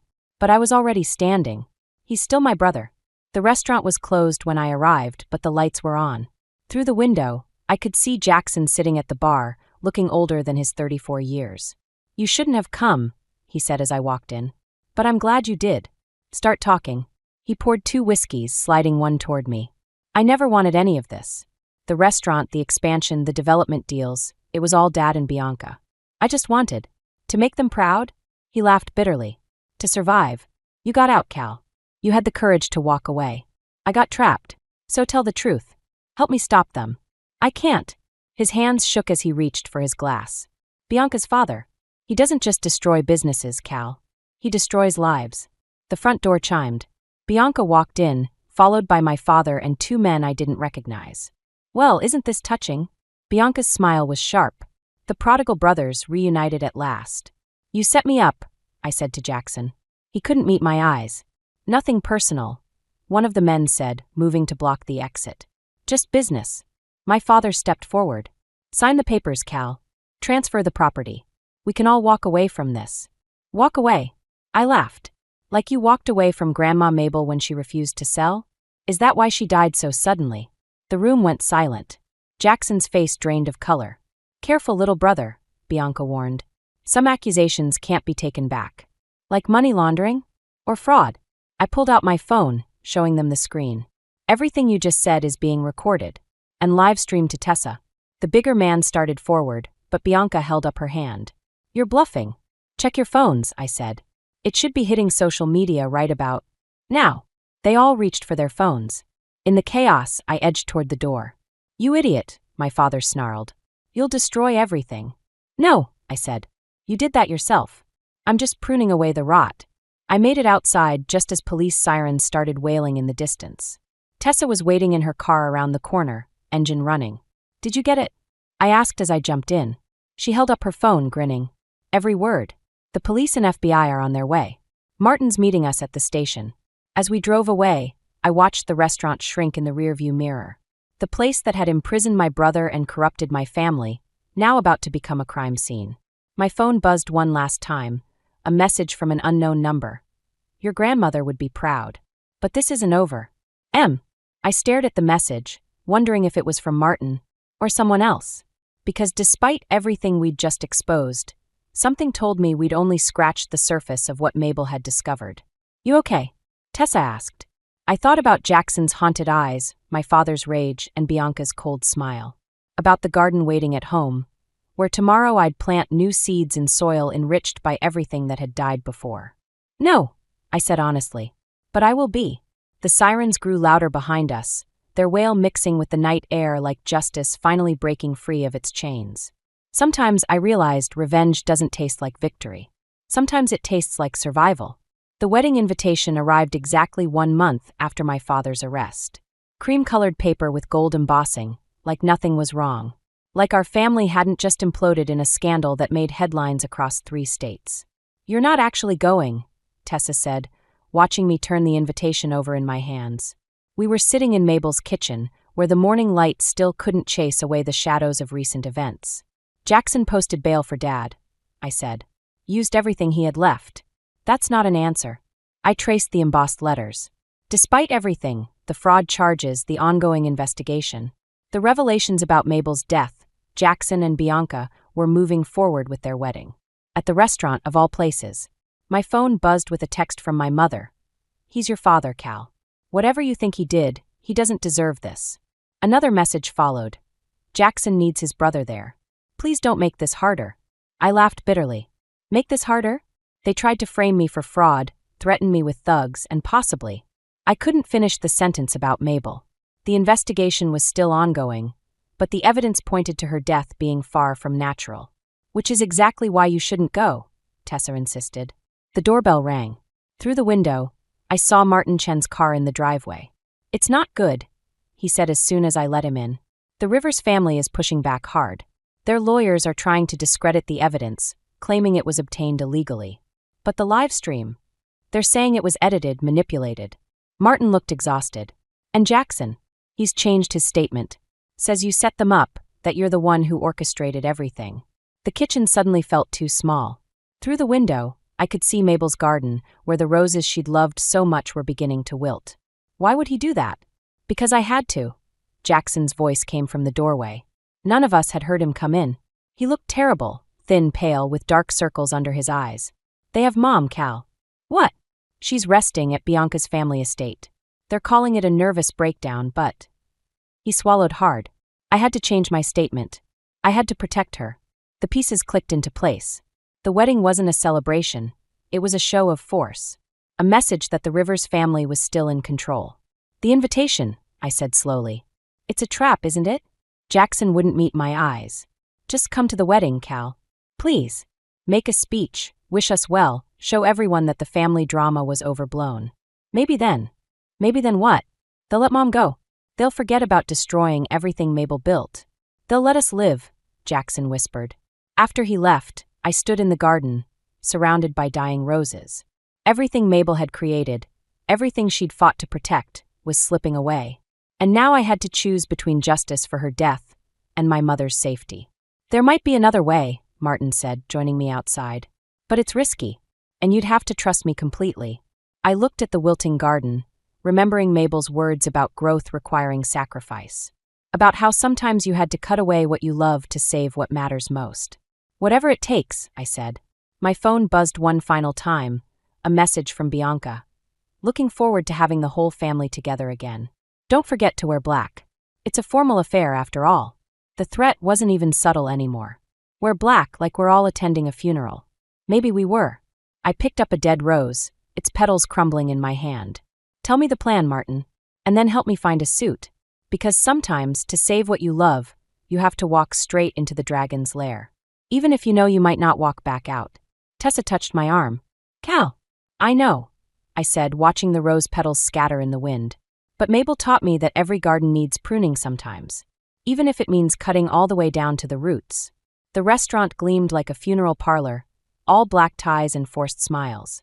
I adjusted my dark suit, the same one I'd worn to Mabel's funeral, and walked into the lion's den.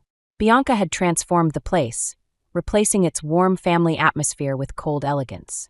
Black roses everywhere, their thorns prominently displayed. A message just for me. Cal. My mother's voice trembled as she approached, flanked by two of Bianca's cousins, men with hard eyes and concealed weapons. You came. Her hands shook as she reached for me, and I saw the faint bruising around her wrist. My blood boiled, but I kept my face neutral. Martin's plan required patience. Wouldn't miss it, I said, loud enough for nearby guests to hear. Where's the happy couple? Making an entrance, of course. Mayor Davidson appeared beside me, champagne in hand. Though I must say, I'm more interested in your work, Cal. That community garden project of yours has everyone talking. Bianca materialized before I could respond, resplendent in white. Mayor Davidson, I'm so glad you could make it. Though perhaps we should discuss the development proposal, rather than gardening. Actually, the mayor said, I've been meaning to talk to you about that. Seems there are some irregularities in the paperwork. A commotion near the entrance cut him off. Jackson burst in, his face ashen. The FBI. There! The doors flew open. Agents poured in, led by Martin Chun, not just a lawyer, but a federal investigator who'd been building this case for years. Nobody move. Martin's voice boomed. We have warrants for multiple arrests. Bianca's smile turned razor-sharp. This is a private event. Whatever you think you have. We have everything, I said quietly. The real estate fraud, the money laundering, the offshore accounts. And Mabel's autopsy results. Her composure cracked. You're bluffing. The garden soil, Bianca. Did you know Mabel tested it regularly? Kept records of every chemical change. I stepped closer, including the poison that showed up 3 days before she died. One of Bianca's cousins reached inside his jacket. 3 agents immediately drew weapons. It's over, Martin announced. Bianca Rivers, Everett Hawthorne, you're under arrest for conspiracy, fraud, and first-degree murder. My father, who'd been silent until now, lunged for me. You ungrateful. Jackson caught him, surprising everyone. Stop, Dad. Just stop. The mayor watched in shock as agents led Bianca away. My God, I had no idea. That's why they wanted the garden gone, I said. It held the evidence. Mabel knew what they were doing, so they killed her. But she'd already prepared her revenge. The inheritance, Jackson whispered. She left it to you because I was the only one who would understand the garden's secrets. I touched one of the black roses. She taught me that every plant tells a story if you know how to read it. As the chaos unfolded, my mother collapsed into my arms, finally free from her captors. I'm so sorry, Cal. We should have listened. Mrs. Hawthorne, Martin interrupted gently. We'll need your statement about your detention at the Rivers estate. I watched them lead my father away in handcuffs, saw Bianca's mask of sophistication crumble as agents read her rights. The restaurant, the source of so much family strife, would likely be seized as evidence. Jackson stood alone by the altar, his world imploding. What happens now? Now! I looked at the black roses, thinking of Mabel's garden waiting at home. Now we start over. Plant something new. Together? He sounded like the brother I'd once known, before ambition and greed poisoned everything. Maybe, if you're willing to get your hands dirty. The mayor cleared his throat. Speaking of new growth, Cal, I'd love to discuss expanding your community garden project. The city could use more of your expertise. Outside, police lights painted the night in red and blue. Inside, among the wreckage of what was supposed to be a wedding, I felt Mabel's presence. She'd known it would end this way. Not with a celebration of love, but with justice finally blooming through the cracks of our broken family. I loosened my black tie. Tomorrow, I'd plant white roses in the garden. But tonight, there was one more truth to unearth. 1 year later, I stood in Mabel's garden, my garden now, watching Jackson struggle with a particularly stubborn root. His prison-pale skin was slowly gaining color under the summer sun. You're doing it wrong, I said, kneeling beside him. Here, like this. I demonstrated the proper angle, remembering Mabel teaching me the same lesson years ago. 3 months into his community service, and my brother was finally learning the difference between weeds and wildflowers. The judge had been surprisingly poetic in her sentencing. Help restore what his actions had helped destroy. The mayor called again, Tessa said, appearing with 3 glasses of lemonade. The community garden network is ready to expand to the next district. I nodded, watching a monarch butterfly land on one of Mabel's white roses, the ones I'd replanted after the wedding that never was. The restaurant was gone now, converted into the city's first urban farming education center. Sometimes karma has a green thumb. Mom's therapy is going well, Jackson said quietly, accepting the lemonade. She's talking about volunteering at the center, teaching kids about herbs and cooking. Our father's trial had broken something in her, but like the garden after winter, she was slowly coming back to life. Some plants need severe pruning to grow back stronger. Found something else too, Jackson added, pulling a weathered envelope from his pocket. Behind the old restaurant's wine cellar wall during demolition. It's from Mabel. My hands trembled as I opened it. The paper was old, but the words were clear. My dearest boys, if you're reading this, then everything has happened as I feared it might. But remember, even the hardest soil can nurture new growth if you're willing to work it together. There's more, Jackson said, his voice thick. Look at the date. The letter was written the day before she died. She'd known what was coming, had planted the seeds of justice even in her final hours. Cal! My mother's voice came from the garden path. She looked smaller now, humbler, but her eyes were clear. The Heritage Rose Society called. They want to register Mabel's white hybrid officially. Did they say what they'll name it? She smiled softly. They're calling it Mabel's Truth. I looked around at what we'd built from the ashes of our family's implosion. The garden had expanded, now feeding 3 local food banks. The education center was thriving. Even Bianca's father's development company had crumbled under federal investigation. You know what's weird? Jackson said, finally defeating the stubborn root. I always thought the restaurant was our legacy. But Mabel knew better. She saw what really needed to grow. A familiar voice seemed to whisper in the breeze. Trust the garden, Cal. It never lies. There's something else, Tessa said, holding up her tablet. Remember that mysterious text you got? Martin finally traced it. It wasn't from him. Then who? Margaret Rivers, Bianca's grandmother. Turns out she and Mabel were friends in college. She's been feeding information to the FBI for years, trying to stop her own family's corruption. I thought about karma again, about how the truth finds its way to the surface like a determined seedling pushing through concrete. The garden needs a new section, I decided. Something to mark everything that's happened. Any ideas? Jackson stood, brushing dirt from his knees. What about a maze? But instead of walls, we use flowering vines. Something that looks complicated from the outside, but actually leads to something simple. Like truth, our mother added softly. I picked up my gardening tools, Mabel's old ones that still fit my hands perfectly. Better get started then. These things take time to grow.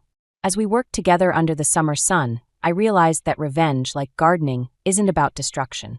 It's about clearing space for something better to grow. Mabel had taught me that, in her own way, through every seed we'd planted together. The butterfly took flight, rising above the garden where our family was slowly, steadily, putting down new roots.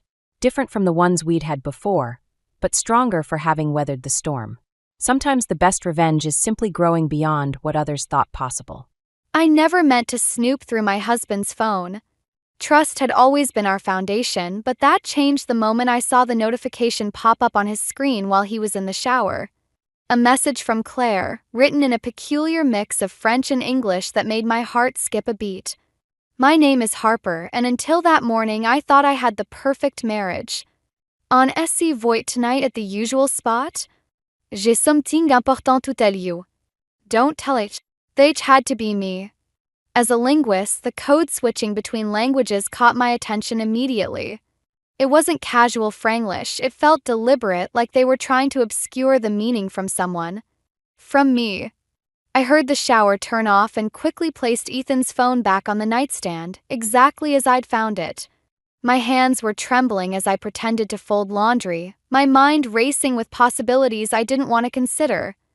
Hey, beautiful, Ethan said, emerging from the bathroom with a towel around his waist. Water droplets traced paths down his chest, and for a moment I saw him as I always had, the kind, gentle veterinarian I'd fallen in love with. Everything okay? You look a bit pale.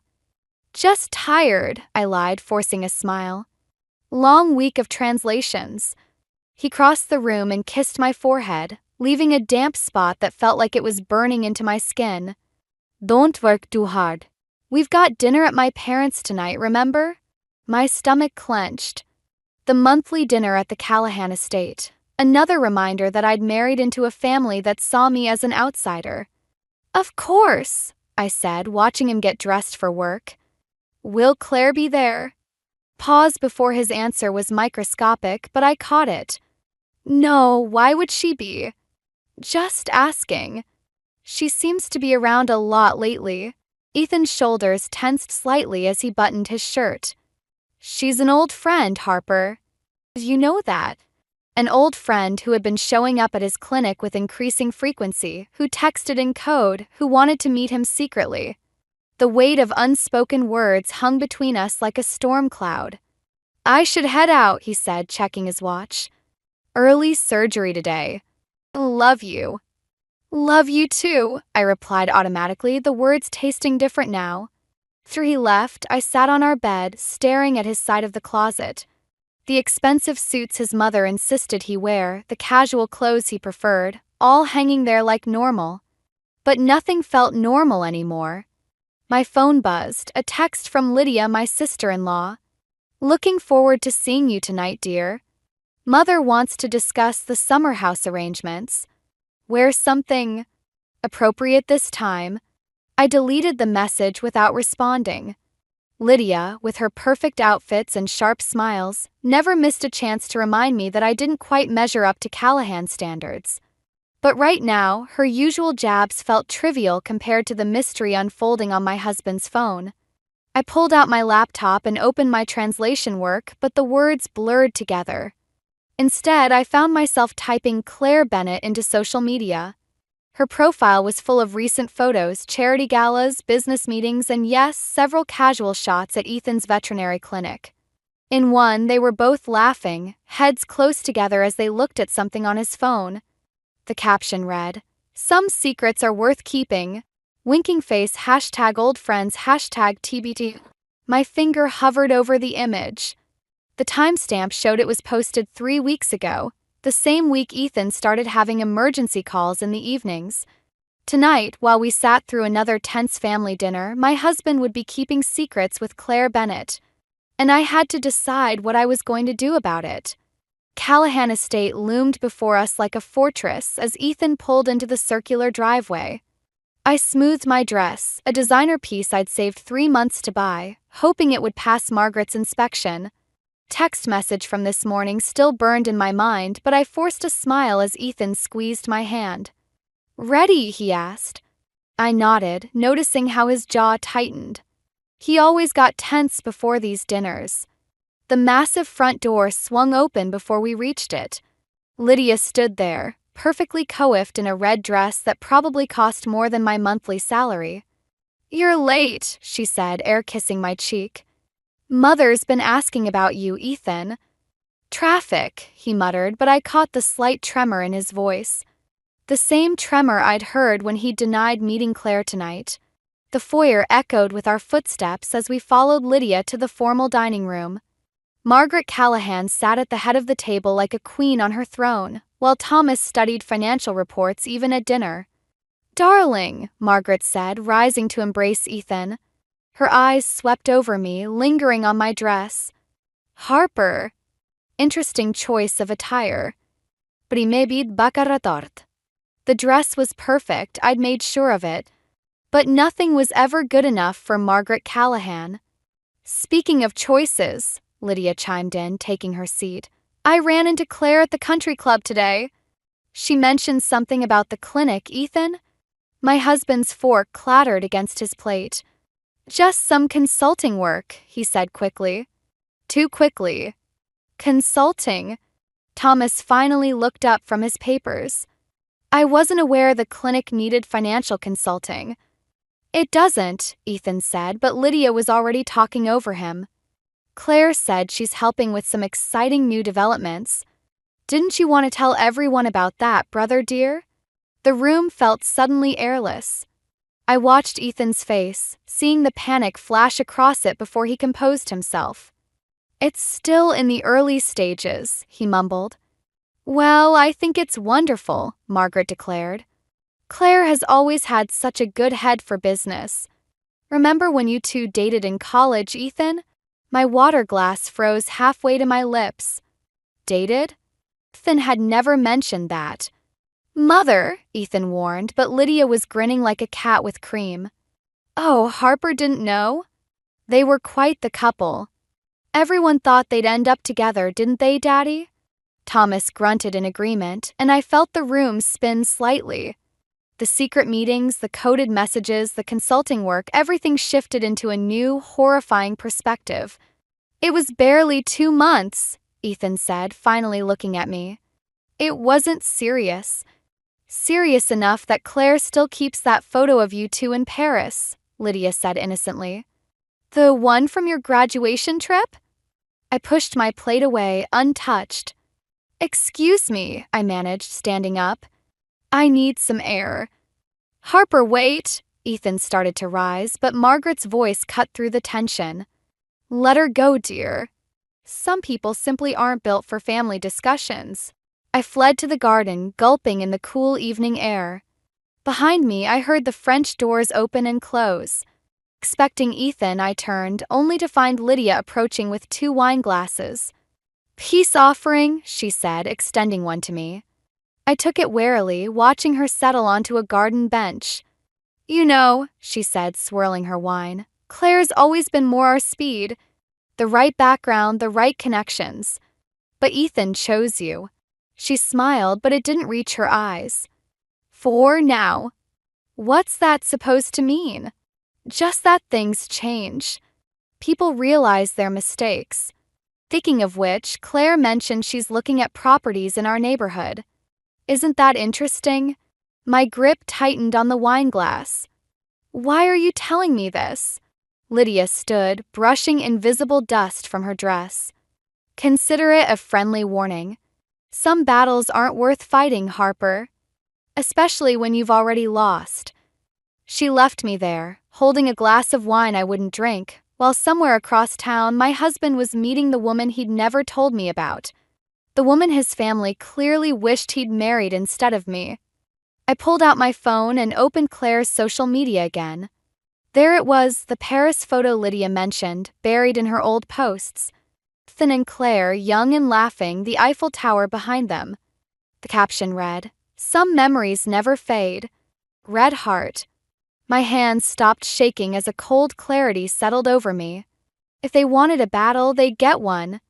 The next morning, I did something I'd never done before. I followed my husband to work. Ethan's emergency call the previous night had stretched until midnight, and when he finally came home, he smelled of expensive perfume and guilt. I parked across from his veterinary clinic, watching the morning unfold through my windshield.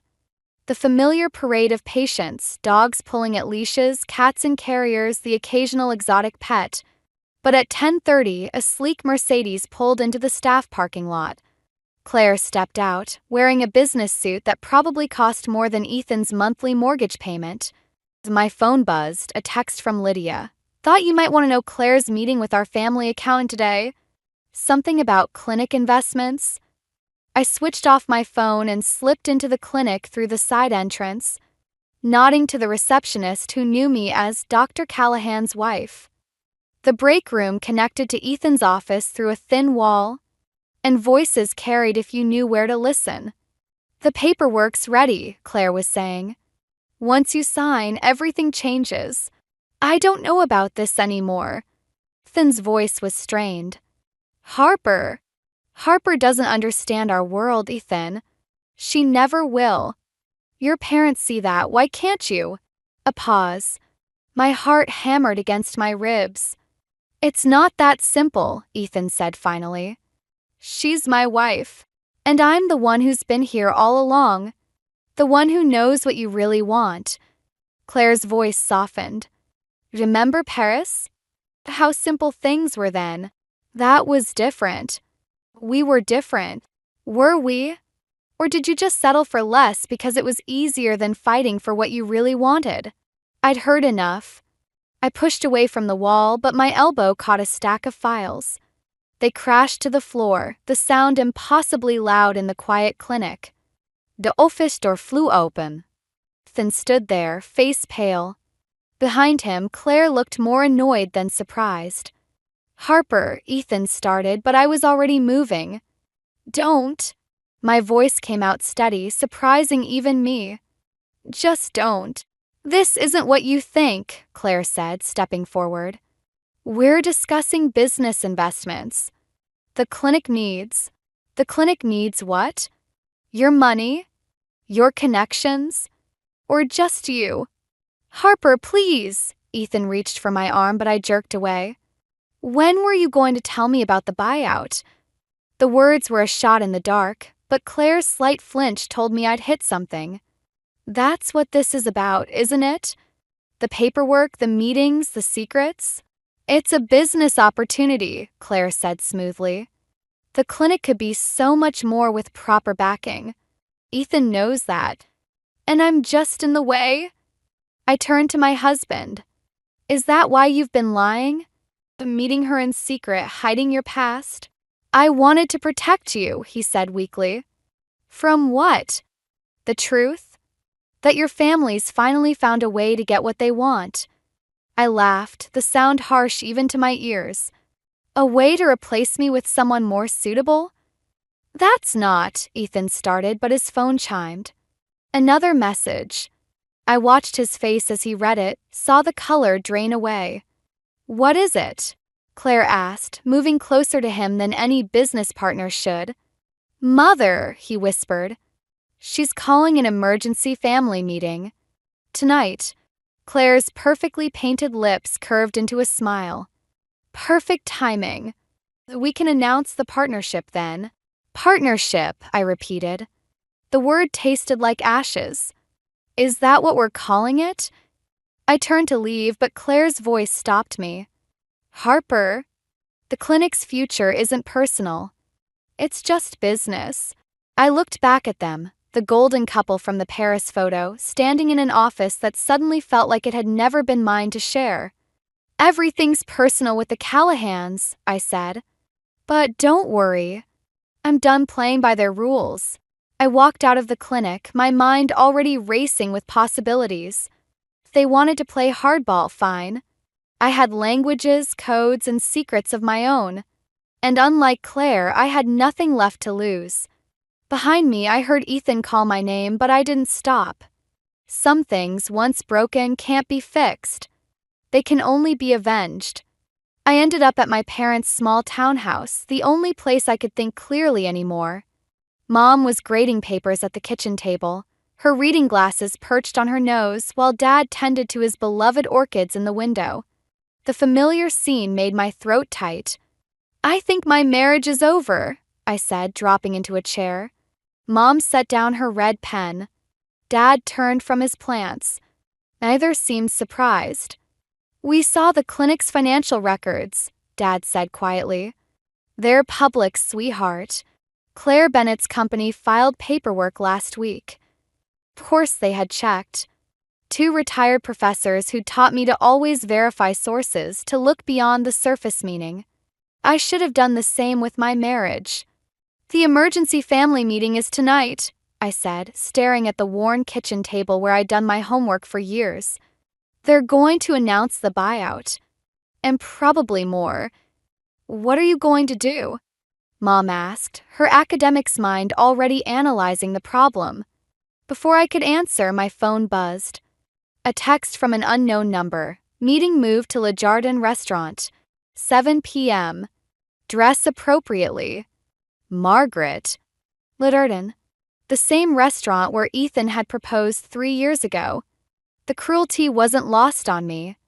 "I'm going to fight," I said, surprising myself with the certainty in my voice. "But I need your help." Dad pulled a folder from his briefcase. "We thought you might say that. Remember my friend in corporate law?" He spread out documents across the table. Financial records, property deeds, and something that made my heart stop, incorporation papers for the clinic dated 5 years ago, before I'd even met Ethan. "Claire's name is on everything," I whispered, scanning the papers. "She's been involved from the beginning." "There's more," Mom said gently. "Check the witnesses' signatures." There it was in elegant script, Lydia Callahan. She'd known everything, had probably orchestrated it all, feeding information to Margaret while playing the concerned sister. My phone buzzed again. "Ethan, where are you? We need to talk before tonight." I ignored it, focusing on the documents. "The clinic's in trouble, isn't it?" "These numbers." Dad nodded. "It's been operating at a loss for months. Claire's company has been keeping it afloat with loans. Loans that come due next week," Mom added. "The timing of this partnership isn't coincidental." Another text, this time from Lydia. "Wear black tonight. Suits the occasion." Face blowing a kiss. I stood up abruptly, my chair scraping against the floor. "I need to go home and change. If they want a show tonight, I'll give them one." "Harper," Mom called as I reached the door. "Remember what I taught you about translations?" I paused. "That the true meaning isn't always in the words themselves?" She smiled sadly. "Sometimes the story we think we're reading isn't the one being told." At home, I found Ethan waiting.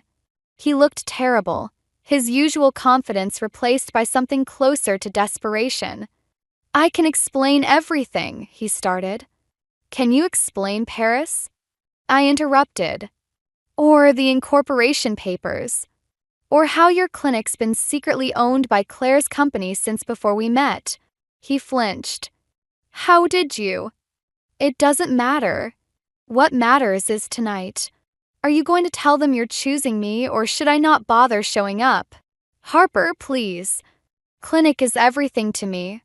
Without Claire's help, you might have had to stand up to your family years ago. I moved past him toward our bedroom. The meeting's at Le Jardin now. Your mother's idea, I assume. His silence was answer enough. I pulled out the dress I'd been saving for our anniversary, deep red, not the black Lydia suggested. One last question, Ethan. That night you proposed at Le Jardin, was that your idea? Or was that orchestrated too?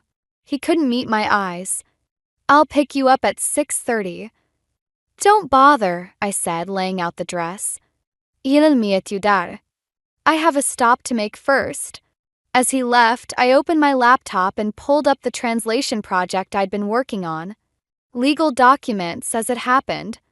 I might not have Claire's money or Lydia's social connections, but I had something they didn't, the ability to read between the lines. And tonight, every single truth was coming out. Le Jardin's crystal chandeliers cast a deceptively warm glow over the private dining room. I arrived 15 minutes early, my red dress a deliberate rebellion against Lydia's black dress directive. The maitre d' recognized me immediately. Madame Callahan, your party is... It's still Winslow, I corrected, scanning the room. Empty, except for one person, Claire, wearing a perfectly tailored black dress, examining a document at the head of the table. She looked up, unsurprised. Harper. Early as usual. Interesting choice of venue, I said, taking the seat opposite her. Was this where you and Ethan planned everything? Back when you first invested in his clinic. Her perfectly manicured fingers tapped the document. You've done your homework. But you're missing crucial pieces of the puzzle. Like what? The part where you've been manipulating him for years? Or how Lydia helped you do it? Claire's laugh was surprisingly genuine. You think I'm the villain here? Sweetheart, I'm just cleaning up Lydia's mess. As usual. Before I could respond, the door opened. Lydia swept in, followed by Margaret and Thomas. Ethan trailed behind, looking trapped. Harper, Margaret's voice could have frozen champagne. That dress is... bold. Like your choice of restaurant? I smiled, noting how Lydia positioned herself between Ethan and me. Actually, Claire stood, I chose the venue. For symmetry. Thomas cleared his throat. Let's get to business. The papers are ready. Almost. Claire pulled out a folder. Just waiting on one signature. Harper's. The room went silent. Ethan's head snapped up. What? Lydia's voice cracked slightly. She has no part in this. Actually, she does. Claire slid a document across the table. The clinic's original incorporation papers list both Callahan siblings as beneficiaries. Ethan and Lydia. My hands remained folded in my lap. But Lydia sold her share. To you, Harper. Through a shell company 3 months ago. Claire's smile was razor sharp. She was desperate for cash after her last failed business venture. She didn't read the fine print. Lydia's face drained of color. That's impossible. I never. The transfer documents are in French, I cut in, finally understanding. A language you claim to speak but actually can't. Unlike me. Margaret's hand gripped her wine glass too tightly. This is absurd. But Thomas was already reviewing the papers, his businessman's eyes catching what his daughter had missed. It's legal, he said quietly. Harper owns 40% of the clinic. Without her signature, there can be no buyout. Ethan stared at me, then at his sister. Lydia, what did you do? What she always does, I said, standing.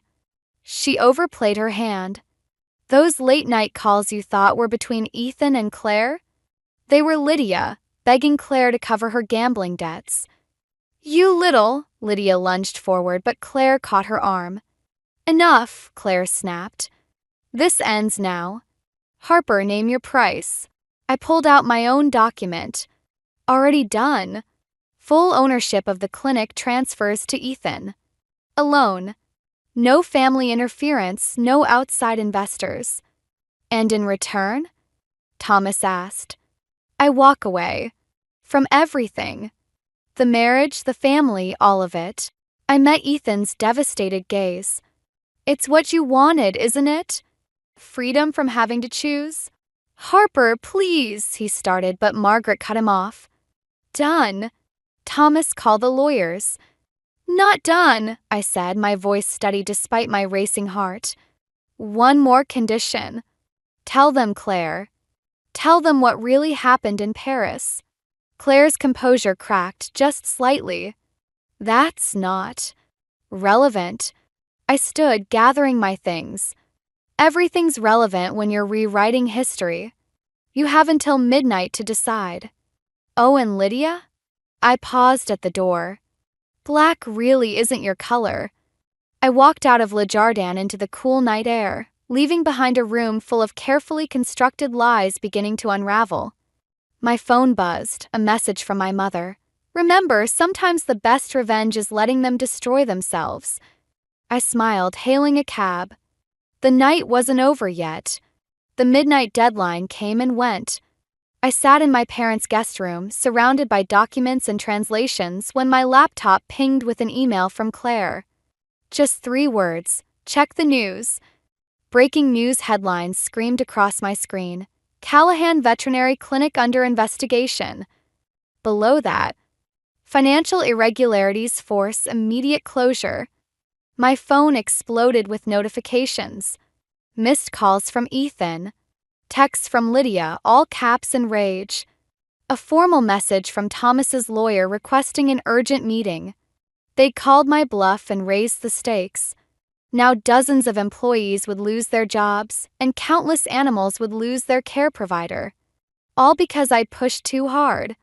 I grabbed my keys, but my mother blocked the doorway. Where are you going? To fix this. My voice cracked. I never wanted to destroy everything. She took my keys. That's exactly what they're counting on. Your guilt. Your decency. A new text lit up my phone from Claire. Meeting. Your office. Now. I worked as a translator for an international law firm downtown. At 1 a.m., the building was desert quiet, but the lights in my office were on. Claire sat at my desk, looking perfectly composed despite the hour. Quite a mess you've made, she said, gesturing to the chair across from her. Me?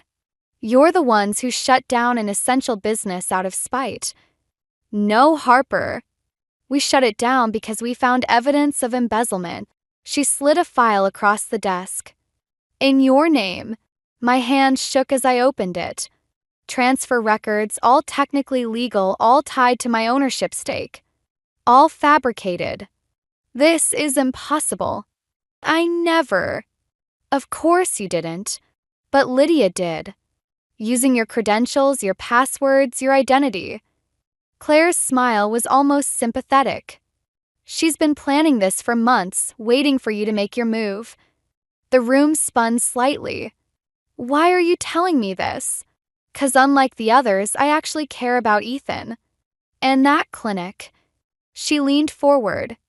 Sign over your shares, take the fall for the financial irregularities, and everything goes back to normal. The clinic reopens, no charges filed. And if I don't? Then tomorrow, Margaret releases evidence that you've been stealing from the clinic for years. Ethan's reputation stays clean, but yours? She shrugged. Well, good luck finding work as a translator with a fraud conviction. My phone buzzed again. Ethan, please, Harper.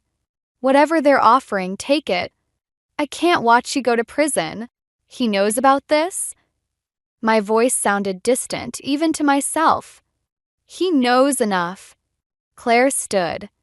You have 1 hour. Sign the papers, take the deal, or face the consequences. After she left, I sat in my dark office, staring at the city lights below.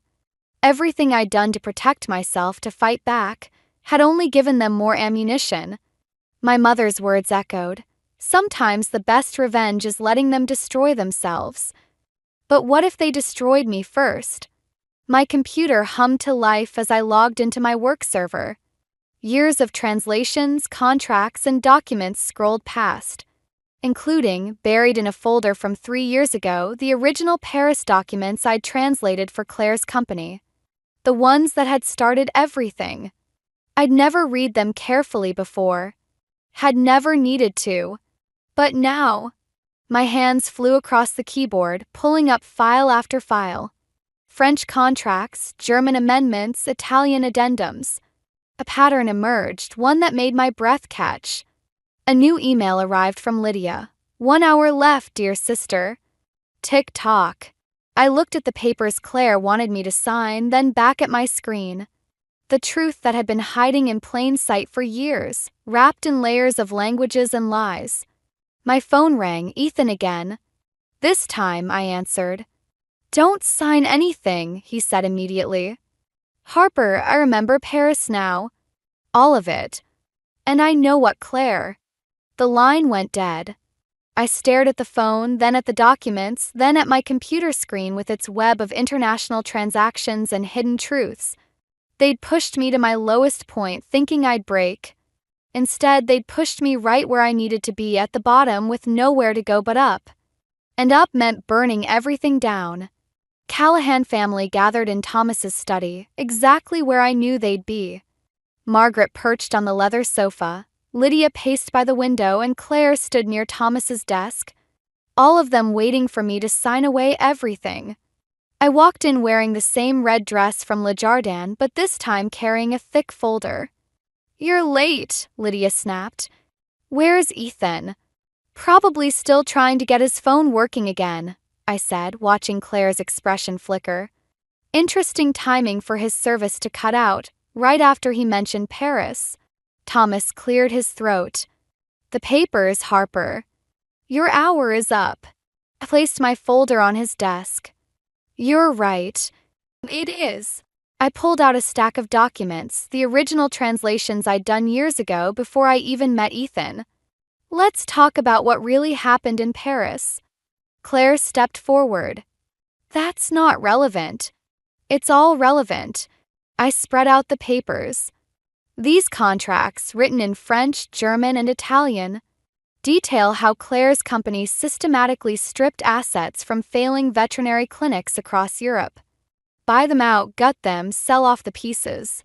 Margaret waved her hand dismissively. Business is business. Except these clinics weren't failing naturally. They were sabotaged.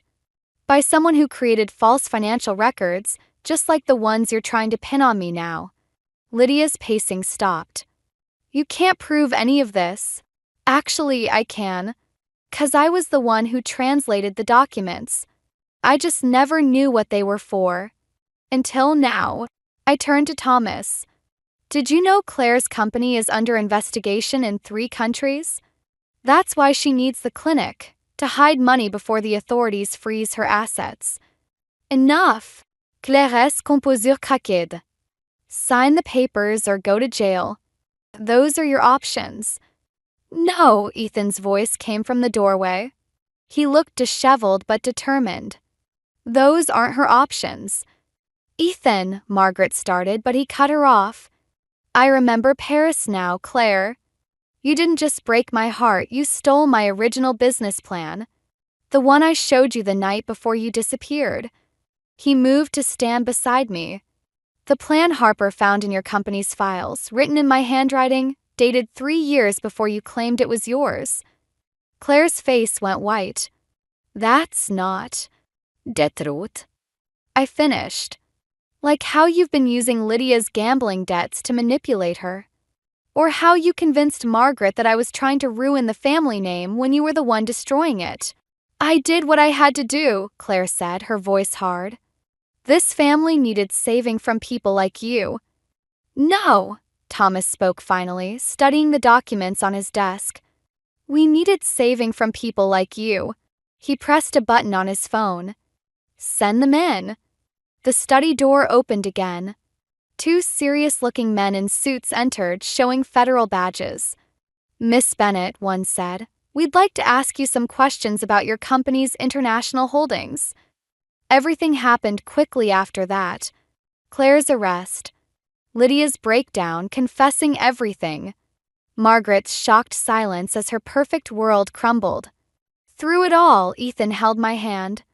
I'm so sorry, he whispered as we watched the agents lead Claire away. I should have seen it sooner.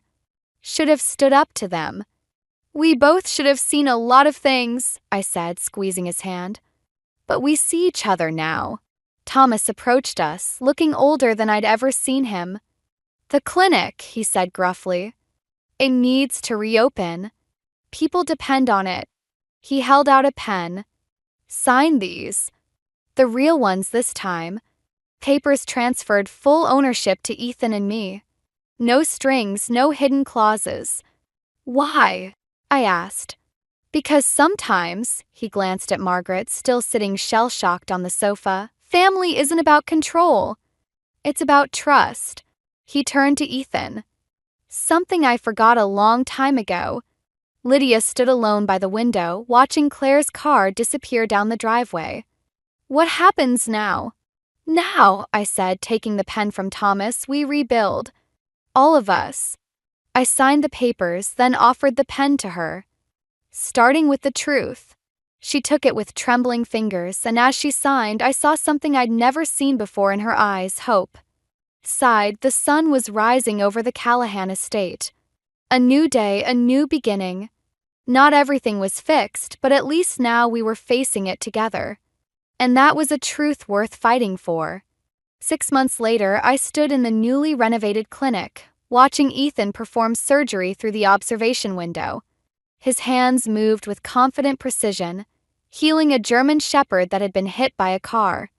The dog's owner, a young girl, waited anxiously in reception, just as I had waited through my own storm of uncertainty. Clinic had changed. We'd kept the Callahan name but reimagined everything else. The walls now displayed framed translations of healing words from different languages: courage, hope, renewal. A reminder of how we'd found our way back. He's good at putting things back together, Lydia said, appearing beside me. She looked different now, softer somehow, without the sharp edges of desperate ambition. Weekly therapy and a gambling addiction program had helped. So are you, I replied, noting the stack of account books in her arms. She'd insisted on working here, doing honest books this time, paying her debt to the family one balanced ledger at a time. The surgery light clicked off. Success. My phone buzzed, a text from Margaret. Dinner tonight? I found your mother's recipe for coq au vin. These new Friday dinners were different from the old ones. No more power plays or hidden agendas, just careful steps toward understanding. Thomas had retired, letting Ethan run the clinic his own way. Margaret was learning to love without controlling, though old habits died hard. Mail came, Lydia said, handing me an envelope. The return address was a federal prison. Claire's letter was short. I never meant for it to go so far. Paris was supposed to be the beginning of something beautiful, not the start of a lie. Maybe that's what happens when we try to force life into the shape we think it should be, instead of letting it be what it is. Take care of him. Take care of all of them. I folded the letter and slipped it into my pocket, next to the ultrasound picture I hadn't shown anyone yet. Some revelations needed perfect timing. Ethan emerged from surgery, still in his scrubs. The dog will be fine, he said, wrapping an arm around me. Just needed someone to believe in him. Like father, like future child? I whispered. His hand froze on my waist. Are you? I nodded, watching joy spread across his face, pure and untainted by anyone else's expectations. Lydia squealed and hugged us both, then quickly composed herself. I'll reschedule your afternoon appointments, she said, wiping her eyes as she hurried away. Later that night, as we walked home to our new house, modest but ours, Ethan stopped suddenly. I found something in the old clinic files, he said. A letter from my father to his father, written when Dad was my age. He wanted to be a teacher, did you know that? But his father convinced him that business was the only acceptable path. Is that why he let you keep the clinic? I think he finally realized that legacy isn't about controlling the future. It's about giving it room to grow. We reached our front door, but I paused before going in. The moon hung full and bright, like the night I'd found that first text message in French. Everything had changed since then, and nothing. Do you ever regret it? I asked. Choosing this life over the one they planned for you? Ethan touched my still flat stomach, his answer in the gentleness of his hands. I chose love, he said simply. Everything else just fell into place. Inside, I had translations waiting, honest work for honest pay. Tomorrow, we'd have dinner with both our families, all the sharp edges slowly smoothing into something new and real. And in 7 months, we'd add another chapter to our story. My mother had been right about revenge. Sometimes the best revenge isn't about destroying your enemies, but about building something so beautiful that their shadows can't touch it. I hung my red dress in the back of the closet. I wouldn't need it anymore, but I'd keep it, a reminder that sometimes you have to fight for your happy ending, even if the battle leaves a few scars. Some things, after all, are worth the price of admission. I should have known something was wrong the moment Vanessa's face lit up at the dinner table. My sister-in-law never shows genuine enthusiasm unless she's about to go for someone's throat. My name is Harper, and until last night, I thought I had finally reached a point where I could sit through a family dinner without feeling like my heart was being ripped out. It's been 14 months since we lost Oliver, my 8-year-old son, and while the pain never really goes away, I'd learned to carry it differently. I've been thinking, Vanessa announced, swirling her wine glass with perfectly manicured fingers, about Oliver's college fund. The table went silent. My husband Ethan's fork froze halfway to his mouth. Even his parents, Charles and Linda, stopped eating their roast beef to stare at Vanessa. Since Alex is heading to college next year, she continued, her voice dripping with what she probably thought was compassion. And the money is just sitting there. I felt the room tilt sideways. The college fund. Oliver's college fund. The one we'd started the day he was born. The one that still had his crayon-drawn Harvard application stuck to its folder. The one I couldn't bring myself to close because it felt like admitting he'd never need it. Vanessa, Ethan warned, his hand finding mine under the table. I'm just being practical, she pressed on, ignoring the warning signs. Alex has his heart set on Yale, and with Greg's music career being what it is. She shot an accusatory glance at her husband, who suddenly seemed very interested in his mashed potatoes. Linda cleared her throat. Perhaps this isn't the best time. When is the best time? Vanessa's voice took on that familiar edge, the one that always preceded her most devastating blows. It's been over a year. We need to be realistic about these things. I stood up so quickly my chair scraped against the hardwood floor. Excuse me, I managed to say, though my throat felt like it was closing up. I need some air. The back porch had always been my sanctuary in the Winslow family home. It's where I used to sit with Oliver during these weekly dinners, making up stories about the constellations. He'd always insisted that the Big Dipper was actually a giant robot arm reaching down to scoop up star soup. The door creaked open behind me. Harper. It was Ethan. I'm so sorry. I had no idea she would. Don't. I wrapped my arms around myself, fighting against the autumn chill. Just don't make excuses for her. Not this time. He stepped closer, and I could feel his internal struggle, the architect in him always trying to fix things, to make broken pieces fit together again. She's not thinking clearly. With Alex's college applications and their financial situation, our son's memory isn't her personal piggy bank, I snapped, finally turning to face him. In the dim porch light, I could see the pain in his eyes matching my own. And you know what makes it worse? She's not even doing this for Alex. She's doing it because she can't stand that we had something she couldn't touch. Inside, I could hear Vanessa's voice rising, probably defending herself to Linda and Charles. Through the window, I caught a glimpse of Greg slipping out the front door, likely heading for his usual cigarette escape. "I want to leave," I said quietly. "Now." Ethan nodded, but before we could move, Vanessa's voice carried through the open window. "It's not healthy, the way they're holding on to everything. Oliver wouldn't have wanted." Something snapped inside me. The grief I'd been carefully managing for 14 months transformed into something else entirely. Something darker. Something that whispered that maybe it was time Vanessa learned what it felt like to lose something precious. I turned to Ethan, my voice steady despite the storm brewing inside. "Your sister just made a terrible mistake." He must have seen something change in my expression because he took a step back. "Harper." But I was already walking back inside, my mind racing with possibilities. Vanessa had always been so proud of her perfect life, her perfect image. Perhaps it was time someone showed everyone what lay beneath that carefully constructed facade. After all, she'd just given me permission to be practical about family matters. The morning after the dinner disaster, I found myself sitting in my classroom, staring at 30 blank journals I'd bought for my creative writing students. Usually, these empty pages filled me with possibility. Today, they just reminded me of all the stories Oliver would never write. My phone buzzed. Another message from Ethan. "Mom wants to host a makeup dinner this weekend. Says we need to clear the air." I switched off my phone without responding. Clear the air? The air was perfectly clear. Vanessa had shown exactly who she was, and no amount of Linda's famous pot roast was going to fix that. A knock at my classroom door startled me. Greg, of all people, stood there, looking as out of place in a high school as his vintage band t-shirt suggested. "Harper? Got a minute?" I gestured to an empty student desk, watching as he folded his lanky frame into it. Greg had always been the family outlier, the struggling musician who'd somehow caught the attention of status-obsessed Vanessa.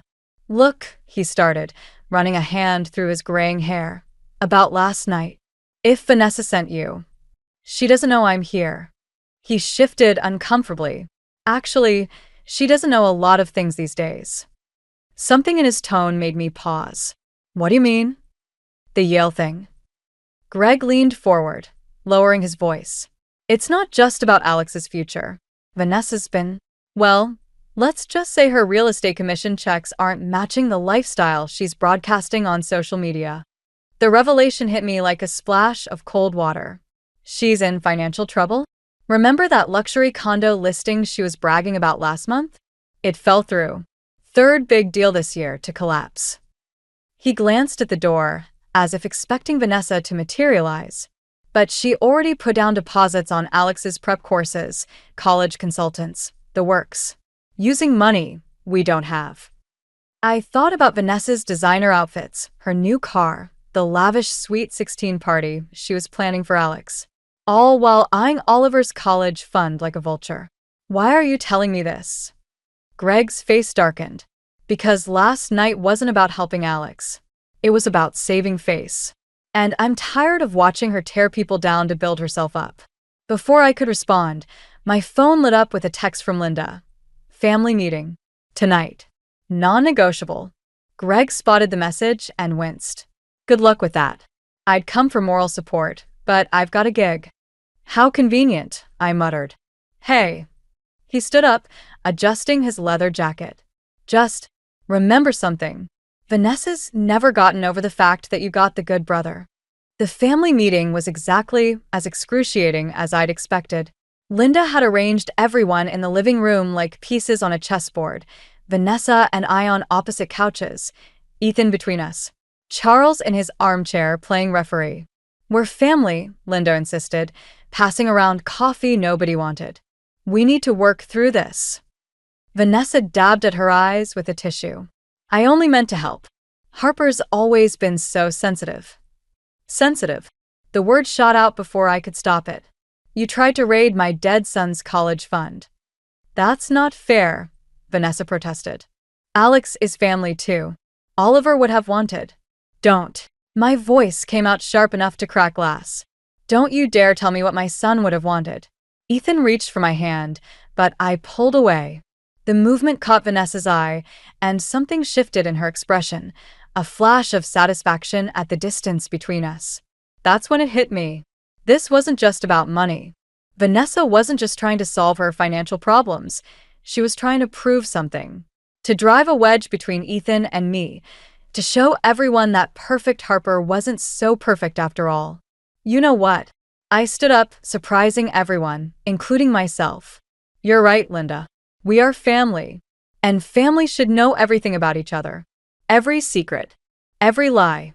Every hidden truth. Vanessa's face went pale. What are you talking about? I smiled, thinking of Greg's visit. Why don't we start with your real estate business, Vanessa? I hear things aren't quite as successful as you've been claiming. The room went silent. In that moment, looking at Vanessa's stricken face, I realized something else. This wasn't going to end with just one family meeting. This was war. You need to see this. Melissa slid her laptop across the coffee shop table, her lawyer face firmly in place. I'd known her since college, and that expression usually preceded bad news. The screen showed a series of bank statements. Not mine, Vanessa's. How did you?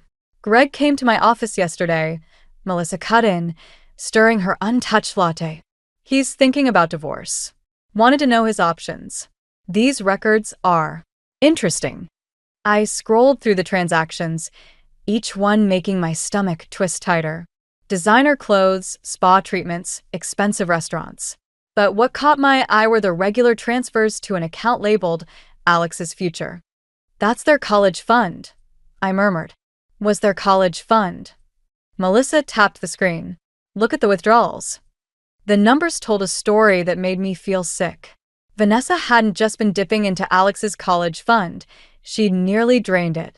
All while eyeing Oliver's money like it was her personal backup plan. There's more, Melissa said quietly. Remember that charity fundraiser she organized last spring? The one for children's cancer research. My head snapped up. The one she dedicated to Oliver? Melissa's silence was answer enough. I remembered how Vanessa had stood at the podium, tears in her eyes, talking about her beloved nephew and the importance of supporting pediatric cancer research. The event had raised over $50,000. The charity never received the full amount, Melissa said. Only about $10,000 made it to the foundation. The rest disappeared into Vanessa's accounts. I finished feeling numb. My phone buzzed, Ethan asking where I was. We were supposed to meet his parents for lunch. I ignored it. Harper.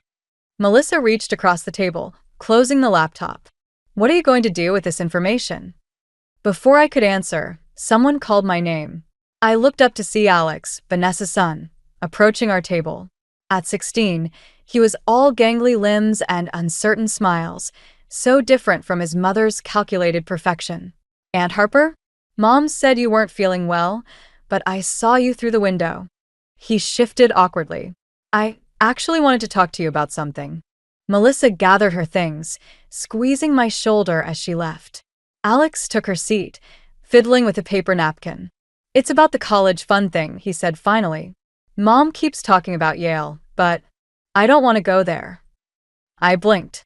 You don't. I want to study music production. Maybe go to Berkeley. He smiled slightly. Like Dad. Mom says it's a waste of money, that I need a real degree from a real school. But it's your life.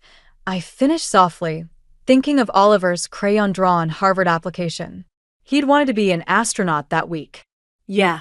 Alex looked down. I found some paperwork in Mom's office. About my college fund. There's hardly anything left, is there? The hurt in his voice made my chest ache. Alex. It's okay.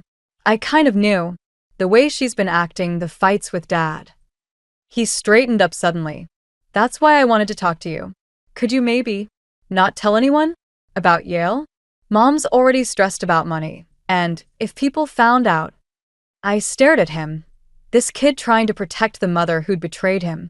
The mother who'd used my dead son's memory to cover up her own lies. My phone buzzed again. This time it was Linda. Where are you?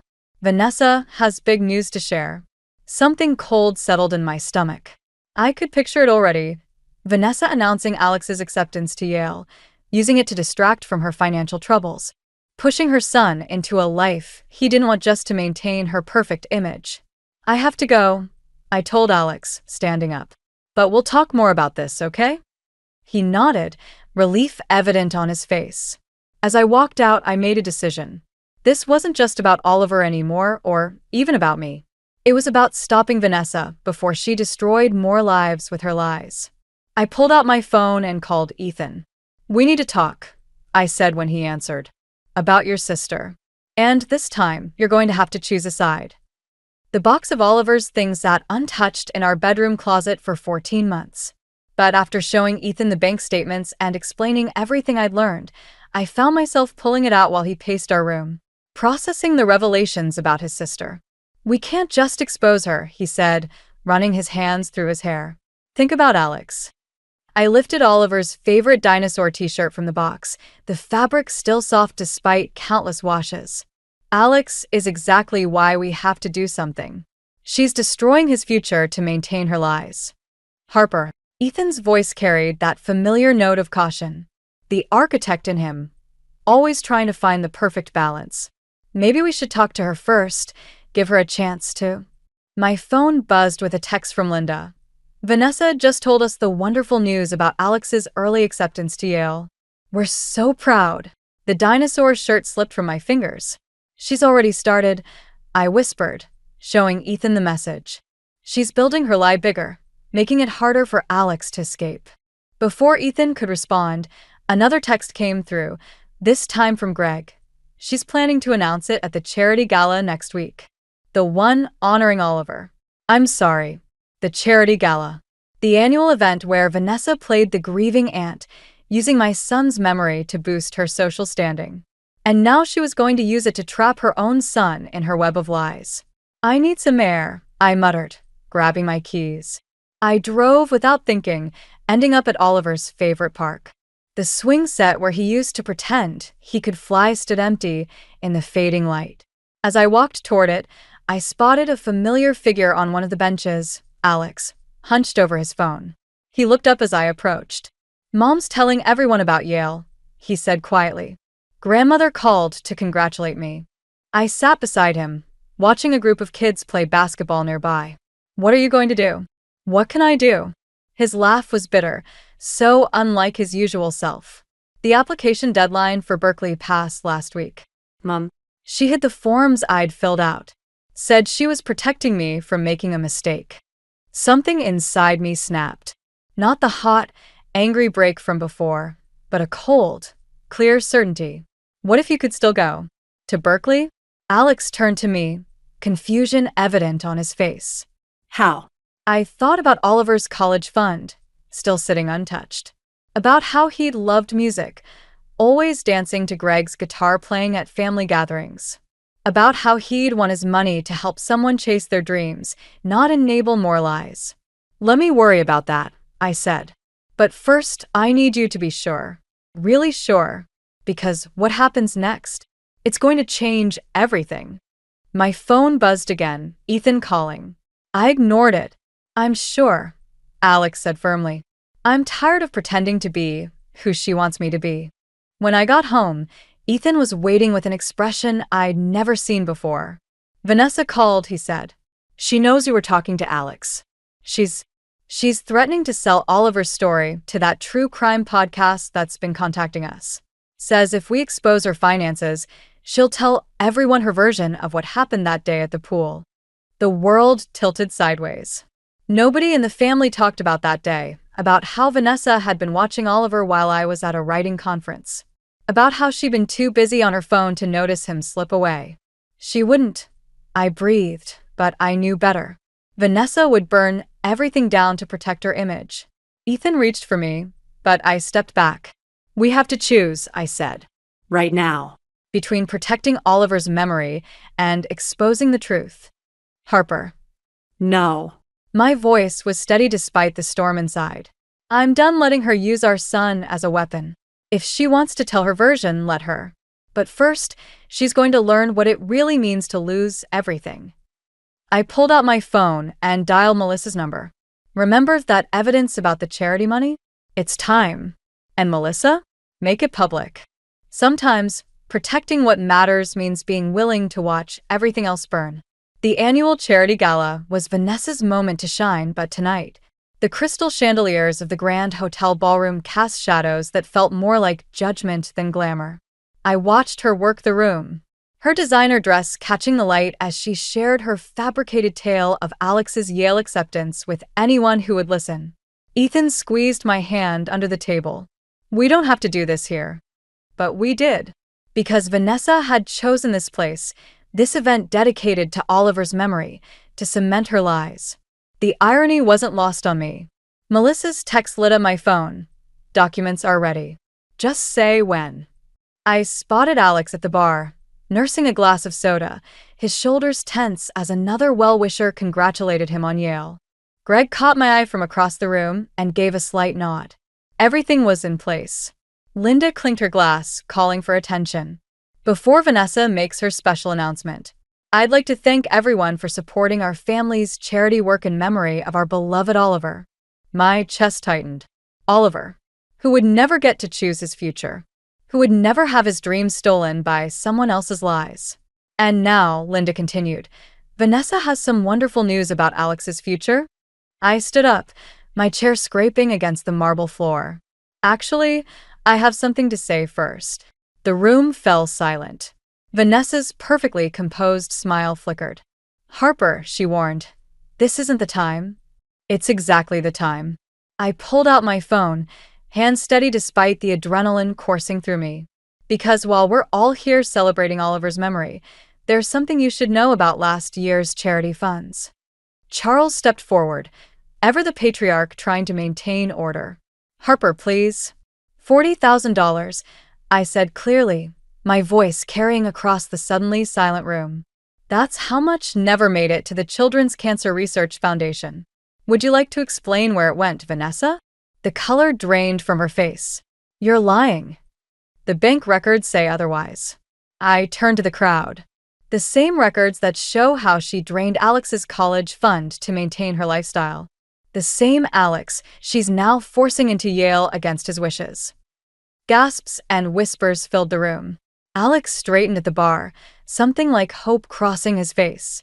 You want to talk about bank records? Vanessa's voice turned sharp, desperate. Let's talk about that day at the pool. About how you left Oliver with me when you knew. When I knew what? The words came out like ice. That you'd be too busy chasing real estate deals to watch him? That you'd lie about checking on him every 15 minutes. Ethan stood beside me, his presence steady. Vanessa, stop. No. She whirled on him. She's trying to destroy me, and you're letting her. I'm your sister, and Oliver was your nephew. My voice cracked. But that didn't stop you from using his memory to fund your lies. Linda stepped between us, but it was too late. Vanessa lunged forward, grabbing my phone. In the struggle, she knocked over a glass of wine, staining her pristine dress crimson. Show them the rest, she hissed. Show them how you've been investigating me, plotting against me. Show them what a perfect, grieving mother you really are. Mom, stop. Alex's voice cut through the chaos. He stood there looking younger than his 16 years. Just stop lying, please. The silence that followed was deafening. Vanessa looked around the room, at the faces of friends and family now clouded with doubt and disappointment. Her carefully constructed world was crumbling. You'll regret this, she whispered, but her voice shook. All of you. She grabbed her purse and stormed out, leaving behind a room full of shocked witnesses and shattered illusions. I felt Ethan's arm around me, steadying me as my legs threatened to give out. We'd done it. We'd exposed the truth. But as I looked at Alex's lost expression, at Linda's tears, at Charles's rigid disappointment, I wondered, at what cost? Greg approached, holding out a folded paper. Found this in Vanessa's office while she was getting ready. It's from Oliver's last day. Maybe you should read it. My hands trembled as I took it, recognizing my son's messy handwriting. Sometimes victory feels a lot like loss. The morning after the gala, I found Oliver's memorial garden destroyed. His favorite blue hydrangeas torn from the earth, the small stone bench overturned, and the plaque with his name spray-painted black. But what broke me wasn't the destruction. It was the Yale acceptance letter left in the middle of it all. Alex's name crossed out and replaced with Oliver's. I stood there, still in my pajamas, as morning dew soaked through my slippers. Ethan came running out when he heard my scream. "I'll call the police," he said, already dialing. "Don't." My voice sounded hollow, even to me. "We both know who did this." His hand dropped. "Harper. She won." The words tasted like ash. "Is that what you want to hear, Vanessa?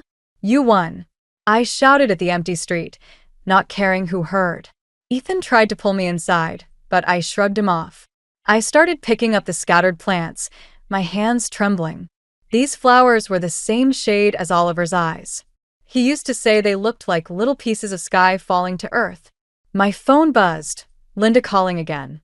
I'd been ignoring the family's messages since last night, but this time I answered. "Have you seen the news?" Her voice shook. I hadn't. I'd been too focused on the garden. But when I opened my laptop, there it was. Local charity fraud scandal claims unexpected victim. The article detailed how Alex, distraught over the revelations about his mother and college fund, had attempted to run away last night. He'd been found at the bus station, hypothermic and scared. "He's asking for you," Linda said quietly. I closed the laptop. "I can't, Harper. I did this." The words came out choked. I was so focused on justice, on protecting Oliver's memory, that I hurt another child instead. The doorbell rang. Through the window, I saw Greg standing there, looking worse than I felt. Ethan let him in while I stayed rooted to the couch, still clutching my phone. "Alex told me everything," Greg said, sitting heavily across from me. "About the music school. About how he was afraid to tell anyone what he really wanted."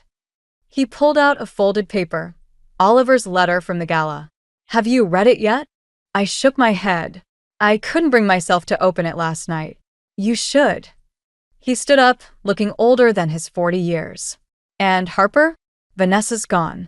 Took everything from our accounts and disappeared. She left a note saying she's going to make sure everyone knows the truth about that day at the pool." My stomach lurched. "Greg, Save it." His voice was tired rather than angry. "We all failed these kids, didn't we? You, me, Vanessa. We were so caught up in our adult drama that we forgot what really mattered." After he left, I finally opened Oliver's letter with shaking hands. It was dated the morning of the pool incident, written in his messy 8-year-old scrawl. "Dear Aunt Vanessa, thank you for watching me today. Mom says you're sad because people don't see how hard you work. But I see you. You're like the moon. Sometimes you hide, but you're always there. Can we have pizza for lunch? Love, Oliver." The paper slipped from my fingers.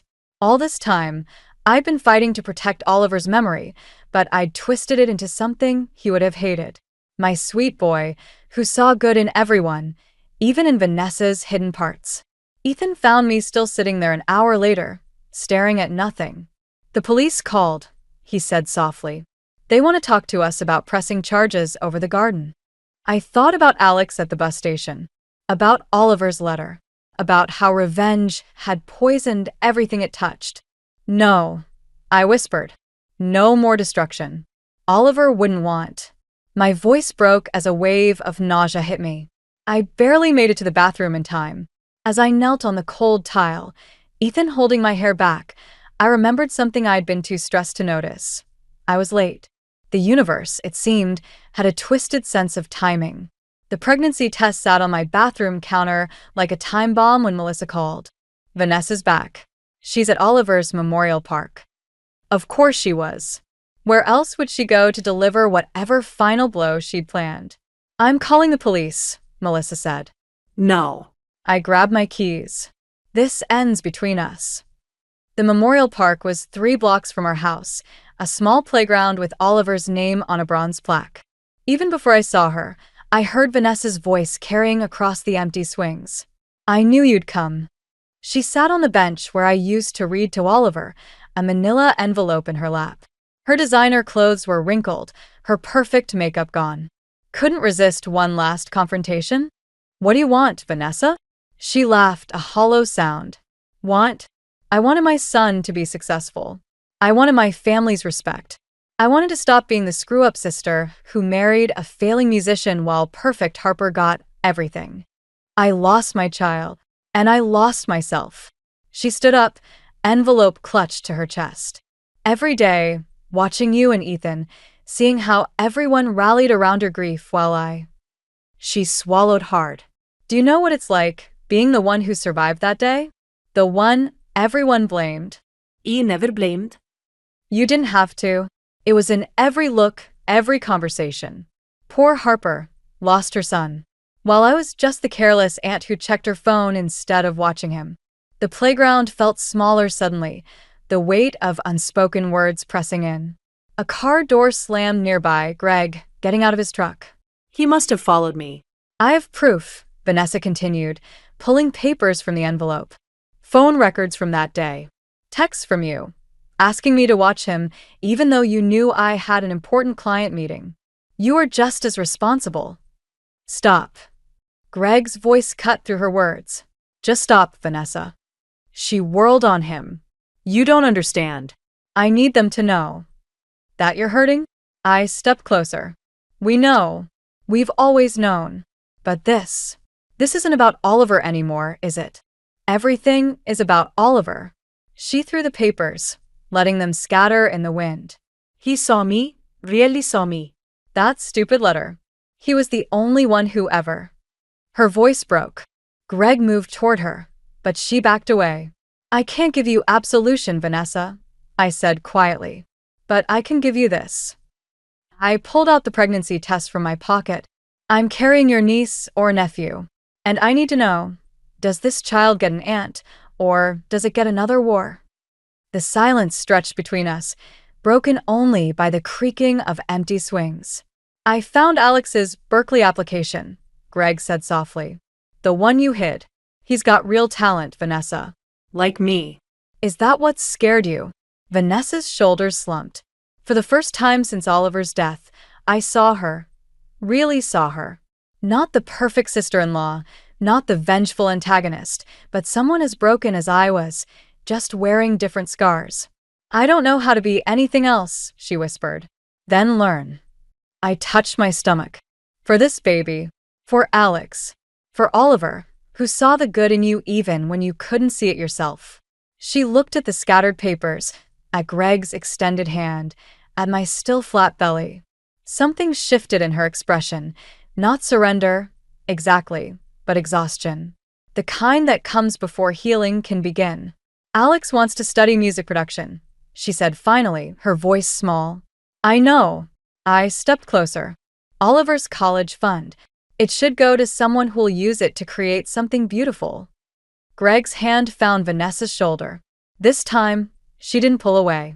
I'm so tired, she breathed. Then let's rest, I said, thinking of Oliver's letter, of new life growing inside me, of the long road ahead. We can figure out the rest tomorrow. The sun was setting behind the playground equipment, casting long shadows that looked almost like children playing. Somewhere, I hoped, Oliver was watching. And maybe, just maybe, he was smiling.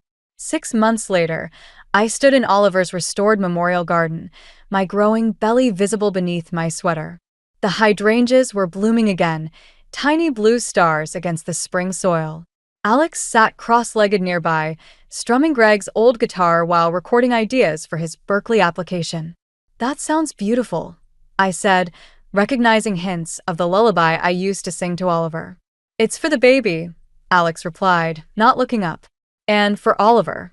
I thought maybe they could share it. The sound of gravel crunching made us both turn. Vanessa stood at the garden entrance, looking smaller somehow in jeans and a simple sweater. Her therapy sessions had stripped away the designer armor she'd hidden behind for so long. The flowers came back, she said softly. They always do. I touched my stomach as the baby kicked. Nature's stubborn that way. Alex packed up his guitar, kissing my cheek before heading inside. He and Vanessa exchanged careful nods, their relationship still tender, healing slowly like everything else. I found something else, Vanessa said, once he was gone. In my old office files. She pulled out a water-stained envelope. It's from that day. I never opened it. My hands trembled as I took it. Inside was a crayon drawing, stick figures of our whole family, Oliver's last artwork. He'd labeled everyone, Mommy, Daddy, Aunt Nessa, Uncle Greg, Alex. Above us all, he'd drawn a huge moon. Like your letter, I whispered. About you being the moon. Harper, I know. And I did. Some wounds never fully heal, but they can transform into something else. Something that reminds us we survived. The back door opened and Ethan emerged with Linda and Charles. They carried boxes of Oliver's old toys, the ones we'd finally decided to donate to the children's hospital. Each item had been carefully cleaned, photographed, and logged in a memory book we'd made. Ready? Ethan asked, his free hand finding the small of my back. I nodded, watching Vanessa pick up a box without being asked. She'd been doing that lately, showing up, helping, trying to rebuild trust one small action at a time. I have the nursery photos, Linda said, her iPad ready. If you want to see the final design? We gathered around, looking at the room Ethan had architected. He'd incorporated subtle nods to Oliver, constellation wallpaper, a tiny toy dinosaur painted into the mural, a music box that played that same lullaby Alex was working on. It's perfect, I said, meaning it. The baby's lucky, Vanessa murmured, to have all this love waiting. So were we, I replied, meeting her eyes. We just forgot sometimes. Later that night, after everyone left, I sat in the nursery's rocking chair. The moon cast shadows through the window, dancing across the constellation wallpaper. I thought about Oliver's drawing, about how he saw us all connected under the same sky. My phone lit up with a text from Melissa. Alex's Berkeley application is ready. Want to review it tomorrow? Another message followed, this one from Greg. Vanessa asked about family counseling. Together. All of us. And finally, from Vanessa herself. Thank you for letting me be the moon again. I closed my eyes, feeling the baby move. We decided not to learn the gender, but somehow I knew, a girl. A fresh start, but not a replacement. Never that. Your brother drew us a picture, I whispered to my belly. He knew something I forgot, that family isn't about being perfect. It's about being there, even when we're hiding, even when we're scared. The nursery door creaked open. Ethan stood there, holding Oliver's favorite stuffed dinosaur, the one we'd decided to keep. Room for one more? He asked. I patted my stomach, smiling. Always room for one more. He placed the dinosaur on the windowsill, where moonlight made its shadow look almost alive. Together, we watched the stars emerge, each one a tiny light in the darkness, each one a reminder that even after the longest night, morning comes. And sometimes, if we're brave enough to look, we find that the light was there all along, waiting for us to notice.